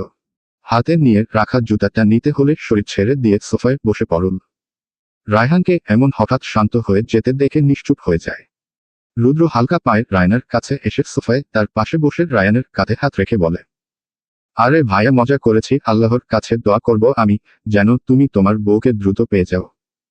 আমি ওইভাবে বলতে চাইনি। রায়ান নিজের মাথায় হাত দিয়ে কপাল থেকে চুলগুলো সরিয়ে নিজে নিজেই বলে উঠল, রুদ্র ভাই আমার কিছু একটা কর প্লিজ। ওকে আমার করে নিতে একটু হেল্প কর। আমি জানলেও মীরা তো জানেন না যে সে আমার স্ত্রী। রায়ান একটু থেমে আবার বলল, আচ্ছা, মীরা কি আমার সম্পর্কে জানতে পারলে আমাকে মেনে নেবে? আমি ওকে অস্বীকার করে চলে গেছিলাম, এটা জানতে পারলে কি আমাকে ঘৃণা করবে? আমাকে কি আর একটা সুযোগ দেবে না? রুদ্র রায়ানের কোনো প্রশ্নের উত্তর দিতে পারল না, কেবল কাঁধে হাত দিয়ে রাখল। কিছু কখনো পর রায়ান বলল, রুদ্র এখন এসব ভেবে মাথা খারাপ করা যাবে না। চল সাইটের কাজ কতদূর একবার দেখে আসি। বাকি রইল মীরার ব্যাপার, ও আমার স্ত্রী ছিল, আছে আর থাকবে, নিজের ইচ্ছায় থাকুক বা জোর করে আটকে রাখাতে। রুদ্র রায়ানের কথা শুনে মৃদু হাসি দিয়ে রায়ানের কথায় সম্মতি জানায়। আর একটু পরে দুই ভাইয়ের মিলে নতুন কোম্পানির সাইট পরিদর্শনে যায়। মীরা ভর্তির সব কাজ শেষ হওয়ার পর প্রথমেই রায়ানকে কল করে রায়ানের কথা মতো। রায়ান আর রুদ্র তখন দুজনই সাইট দেখে বের হয়ে গেছে, দুই গাড়িতে করে। রায়ান মীরার কল না পেয়ে নিজেই হ্যাবি ক্যাম্পাসের রাস্তায় রওনা দেয় আর রুদ্রও পিছন পিছন আসছে। রায়ান ক্যাম্পাসে বেশ কাছেই কোথাও ছিল, সেই সময় হঠাৎ তার ফোন বেজে উঠল। রায়ান সামনে পড়ে থাকা তার ফোনের দিকে তাকায় কে কল করেছে দেখার জন্য। ফোনের স্ক্রিনে ভেসে উঠে হৃদ পাখি লেখাটা, যা দিয়ে আজ সকালেই মীরার নাম্বার সেভ করেছে। মীরার কল এসেছে দেখে রায়ান মনে মনে বেশ খুশি হয় আর মুখে এমনিতেই হাসি ফুটে ওঠে। সে কলটা কেটে দিয়ে আবার ব্যাক করল। আর মীরার সাথে সাথে কলটা রিসিভ করে। মীরা, হ্যালো, আসসালামু আলাইকুম। রায়ান ভাইয়া বলছেন। আমি মীরা। রায়ানের মুখের হাসি মিলিয়ে গেল ভাইয়া ডাক শুনে। সে মনে মনে আওড়ালো, হে আল্লাহ, এই ছেমরি কি আমাকে একটু খুশি থাকতে দিব না? কখনো মায়াবী চোখ, কখনো হাসি, কখনো নাচ, আর এই ভাইয়া ডাক দিয়েই আমাকে মেরে ফেলবে। আল্লাহ আমার বউরে হেদায়েত দেও। রায়ান নিজের রাগ সামলে বলল, হ্যাঁ, আমি চিনেছি, মিস হ্যাবি। ওহ, এখন তো তুমি মিস হ্যাবিয়ান হয়ে গেছো। আচ্ছা, কোনো সমস্যা হয়নি তো? মিরাজি, সব ভালোভাবে সম্পূর্ণ হয়েছে। আমি আমার এক ফ্রেন্ডের সাথে এখন ক্যাম্পাসে আছি। বাড়িতে যাব। নিতে আসবেন আপনি? রায়ান প্রশস্ত হাসি নিয়ে বলল, অবশ্যই হৃদ পাখি, wait for me, I am coming. কলটা কেটে রায়ান ক্যাম্পাসের দিকে গাড়ি চালাতে থাকে। Dash dash dash. ঢাকা বিশ্ববিদ্যালয়ের বিশাল ক্যাম্পাসের ভেতর বিকেলের হাওয়া তখন কেমন যেন নরম হয়ে বইছিল। দুপুর গড়িয়ে এসে পড়েছে, চারদিকে একটা হালকা ক্লান্তির ছাপ। লম্বা লাইনে দাঁড়িয়ে ভর্তি প্রক্রিয়ার সমস্ত ঝক্কি ঝামেলা শেষে অবশেষে মুক্তি পেয়েছে মীরা আর তার বন্ধু রিমি। হাতে ভর্তি রসিদ, ফাইল, ক্লান্তি থাকলেও চোখে উচ্ছ্বাস, হাসি। রিমি একটু হাঁপাতে হাঁপাতে বলল, উফ, অবশেষে কাজটা শেষ হলো। মনে হচ্ছিল এই লাইনের আর শেষ নেই। মীরা হেসে উত্তর দিল, হাহা, আমি তো ভেবেছিলাম তুই হাল ছেড়ে দিবি মাঝপথেই। দেখিস, দুজন একসাথে ভর্তি হলাম, এটাই আসল জেতা। ওরা দুজনেই গেটের বাইরে এসে দাঁড়ালো। রাস্তাটা তখন ভিড়ে ঠাসা। এদিক সেদিকে থেকে রিকশার বেল বাজছে, ভ্যানে করে ফল বিক্রি করছে কেউ, আবার একপাশে কিছু শিক্ষার্থী আড্ডা দিচ্ছে। রিমি আবার বলল, চল একটা ঠান্ডা কিছু খাই, মাথাটা ঝিমঝিম করছে। মীরা মাথা নেড়ে বলল, তুই একটু বসে থাক, আমি গিয়ে 2টা আইসক্রিম নিয়ে আসছি। রিমি পাশের গাছের ছায়ায় দাঁড়িয়ে গেল। মীরা ব্যাগটা হাতে নিয়ে পাশের দোকানের দিকে এগিয়ে গেল। মীরা দোকানের দিকে হেঁটে যেতেই রিমির সামনে এসে দাঁড়ালো 3জন চেনা চেহারা। ওরা সেই একই 3জন যারা ভর্তি পরীক্ষার রেজাল্টের দিন রিমিকে হয়রান করেছিল, আর তখন মীরা চাপিয়ে পড়ে রিমিকে বাঁচিয়েছে। 3জনের একজন কুটিল হাসি দিয়ে বলল, ওই যে, আবারও দেখা হয়ে গেল বোনজান। অন্যজন ঠোঁট কামড়ে ব্যঙ্গ করে বলল, কি খবর? আজ আর সেই দাদাগিরি করা বান্ধবীটা পাশে নেই, তাই না? তৃতীয়জন এক পা এগিয়ে রিমির হাতটা হঠাৎ ধরে ফেলল। সেদিন তো বেঁচে গেলি, আজ দেখি কতদূর পালাতে পারিস। রিমি আঁতকে উঠল, ভয়ে গলা শুকিয়ে গেল। ছাড়ো, কি করছেন কি আপনারা? প্লিজ ছাড়েন। কিন্তু ছেলেরা শোনে না। চারপাশের লোকজন কেউ টের পায়নি এখন। ঠিক তখনই মীরা হাতে 2টো আইসক্রিম নিয়ে ফিরছিল। সে দৃশ্য দেখে চোখ দুটো রাগে জ্বলে উঠল। এক মুহূর্ত দেরি না করে দ্রুত দৌড়ে এসে মীরা গর্জে উঠল, এই, হাতটা ছাড়েন এখনই। ছেলেরা প্রথমে ভড়কে গেলেও তাচ্ছিল্য করে হেসে উঠল। আরে এই তো সেই দাদাগিরি করা নায়িকা। মীরা আর কিছু না বলে সরাসরি রিমির হাত টেনে ছেলেটির হাত থেকে মুক্ত করল, তারপর ঠাস করে একটা চড় বসাল তার গালে। আওয়াজে আশেপাশের কয়েকজন শিক্ষার্থী ঘুরে তাকালো। অন্য ছেলেটা এগিয়ে আসতেই মীরা তার হাত থেকে আইসক্রিমটা মাটিতে ছুঁড়ে ফেলে দিয়ে ব্যাগ দিয়ে আঘাত করল। তোরা মানুষ না জানোয়ার, মেয়েদের সঙ্গে এরকম আচরণ করিস? রিমি পিছনে সরে দাঁড়িয়ে স্তব্ধ হয়ে সবকিছু দেখছিল। তার চোখে ভয়ের সঙ্গে মিশে ছিল বিস্ময়, মীরার সাহসী রূপটা যেন অন্যরকম লাগছিল। ঠিক তখনই রাস্তার অপর প্রান্ত থেকে 2টো গাড়ি দাঁড়ালো। রায়ান আর রুদ্র কোম্পানির সাইট ভিজিট শেষে ফিরছিল। মীরার ফোন পেয়েই রায়ান এসেছিল তাকে নিতে। গাড়ি থেকে নেমে দুজনেই দৃশ্যটা একসাথে দেখতে পেল। রুদ্র অবাক হয়ে বলল, ওইটা কি, মীরা এভাবে মারছে? রায়ানের ঠোঁটে ধীরে ধীরে গর্বের হাসি ফুটে উঠল। বুকের ভেতর এক অদ্ভুত টান, সে যেন বুঝতে পারল, এই মেয়েটি কেবল তার স্ত্রী নয়, বরং তার গর্ব। রায়ান অচিরেই নিজের ঠোঁট প্রসারিত করে বলল, থাটস মাই গার্ল। রায়ান দাঁড়িয়ে দাঁড়িয়ে চুপচাপ দেখছিল মীরার লড়াই। প্রতিটি চর, প্রতিটি রাগী দৃষ্টি তার কাছে যেন অমূল্য হয়ে উঠেছিল। কিন্তু মার খেয়েও ছেলেরা থামল না। একসময় তাদের একজন হঠাৎ পিছন থেকে মীরার কাঁধে হাত রাখতে গেল। মীরা হকচকিয়ে ঘুরে দাঁড়ানোর আগেই রায়ানের ধৈর্য শেষ হয়ে গেল। বাঘের মতো ঝাঁপিয়ে পড়ল রায়ান। মুহূর্তেই ছেলেটার হাত মুচড়ে দিল, আরেকজনকে ঘুষি মেরে মাটিতে ফেলে দিল। রায়ান গর্জে উঠল, তুই আমার হৃদ পাখির গায়ে হাত দিস কোন সাহসে? হারামজাদা! চারপাশে ভিড় জমে গেল। রুদ্র এগিয়ে এসে সাহায্য করল মীরা আর রিমিকে দূরে নিয়ে গেল, কিন্তু রায়ান তখন সম্পূর্ণ উন্মত্ত। একজনকে লাথি মেরে সোজা রাস্তায় ফেলে দিল সে। তোদের মতো নোংরা কুকুরেরা ভাবে মেয়েরা দুর্বল। আজকে তোদের দেখাই আমি, একজন স্বামী তার বউকে রক্ষা করতে কতদূর যেতে পারে। অন্য ছেলেটা পালাতে চাইলে রায়ান ধরে ফেলল তার কলার চেপে। কুত্তার বাচ্চা! যে হাত দিয়ে আমার বউকে ছুঁতে গিয়েছিলি ওই হাত আজ আমি ভেঙে গুড়িয়ে দিব, আর যে চোখ দিয়ে তাকিয়েছিস ওর দিকে ওই চোখ উপরে ফেলব। রায়ানের চোখে তখন খাঁটি আগুন। তার কণ্ঠস্বর কাঁপছিল, কিন্তু সেই কাঁপন ছিল ক্রোধ আর ভালোবাসার মিশ্রণ। চারপাশের মানুষ হতভম্ব হয়ে তাকিয়েছিল। দূর থেকে রায়ানের এমন রূপ দেখে মীরা ভয় পেল।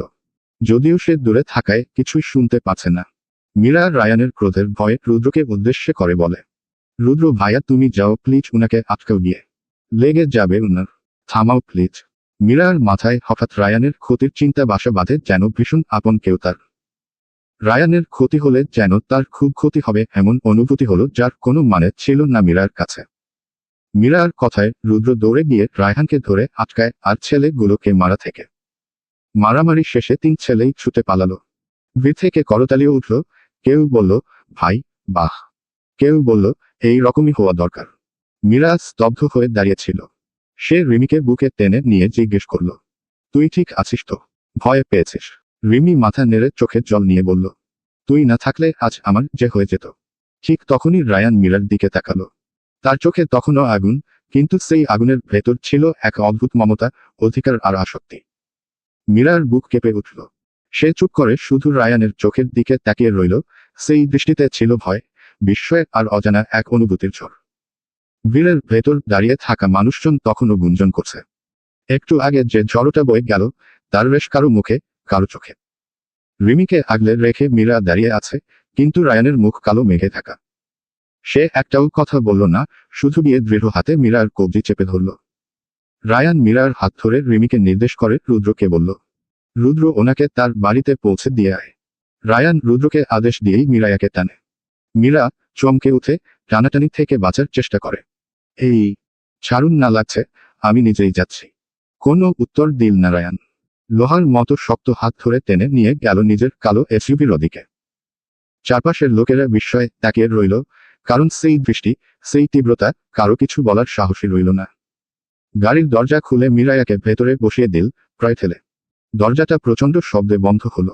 মুহূর্তে পুরো পৃথিবী যেন নিস্তব্ধ। Dash dash dash. গাড়ির ভেতরে টানটান নীরবতা। রায়ান ইঞ্জিন চালু করল। শক্ত হাত স্টিয়ারিংয়ে, চোয়াল শক্ত করে চেপে আছে, চোখ শুধু সামনে। এক বিন্দুও নড়ল না তার দৃষ্টি। গাড়ি ধীরে ধীরে রওনা দিল। ভেতরে যেন কেবল ইঞ্জিনের ঘড়ঘড় শব্দ আর দুজন মানুষের বুকের ধকধকানি। মীরা আবছা গলায়, ভয় মিশে দ্বিধা নিয়ে, আপনি এভাবে রেগে গেলেন কেন? আমি তো শুধু রিমিকে বাঁচানোর চেষ্টা করছিলাম।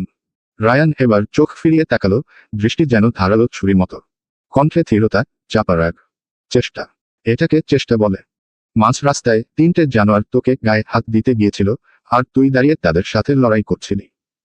আমি যদি তখন না আসতাম, কি হতো ভেবেছিস একবারও? মীরা চুপ করে গেল। বুকটা ধড়ফড় করছে, গলার স্বর আটকে যাচ্ছে। মীরা নিচু গলায়, চোখ নামিয়ে, আমি ভেবেছিলাম সামলে নিতে পারবো, আমি চাইনি আপনি ঝামেলায় পড়ুন। রায়ান স্টিয়ারিংয়ে হাত চেপে ধরল। গাড়ির গতি বেড়ে গেল হঠাৎ। কণ্ঠে কঠোর গর্জন, তুই ভেবেছিলি তোকে দেখে ওই কুকুরগুলো আবার সাহস পায়? বুঝিস না। আমি শপথ করে বলছি, তোকে নিয়ে কেউ কথা বলবে, হাত তুলবে, আমি সহ্য করব না। রায়ান রাখি গলায় কঠিন স্বরে বলল, তোকে আমি সকালেও বলেছিলাম তার সাথে কথা বলবি না, ঝামেলায় জড়াবি না। সব সময় কি আমি সাথে থাকবো নাকি? আজকের পর তো তোকে এটাও ছাড়তে ইচ্ছা করবে না। মীরা কোনো উত্তর দেয় না, কারণ সে রায়ানের রাগীভাব দেখে ভালোই বুঝতে পারল যে এখন কিছু বলা আর আগুন একই গদালার সমান। তাই সে নীরব থাকল। আর রায়ান একইভাবে সোজা তাকিয়ে গাড়ি চালাচ্ছে। Dash dash dash. বাইরে তখন ঢাকার সন্ধ্যা। রাস্তার দুই পাশে বাতি জ্বলছে, হকাররা হাঁকডাক করছে, কোথাও ভাজা চপের গন্ধ উড়ে আসছে। অথচ গাড়ির ভেতরে নীরবতা, একটা ভারী আবহাওয়া, যা বাইরের কোন শব্দ ভেদ করতে পারছে না। মীরা সিটে সোজা হয়ে বসল, বুকের ভেতর চাপা ভয় আর দ্বিধা। রায়ানের চোখের আগুন তাকে কাঁপিয়ে দিচ্ছিল। কিছুক্ষণ পর মীরা আমতা আমতা করে ফিসফিস করল, আমার আসলে কষ্ট লাগছে আইসক্রিমটার জন্য। এত কষ্ট করে কিনলাম, শেষে মাটিতেই পড়ে গেল। এক মুহূর্ত চুপ করে রইল রায়ান।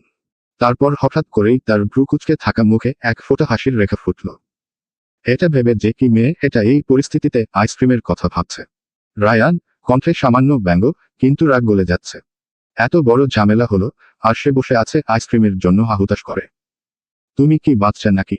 মীরা হালকা অভিমানী ভঙ্গিতে, আপনি আমাকে বাচ্চা বলেন কেন?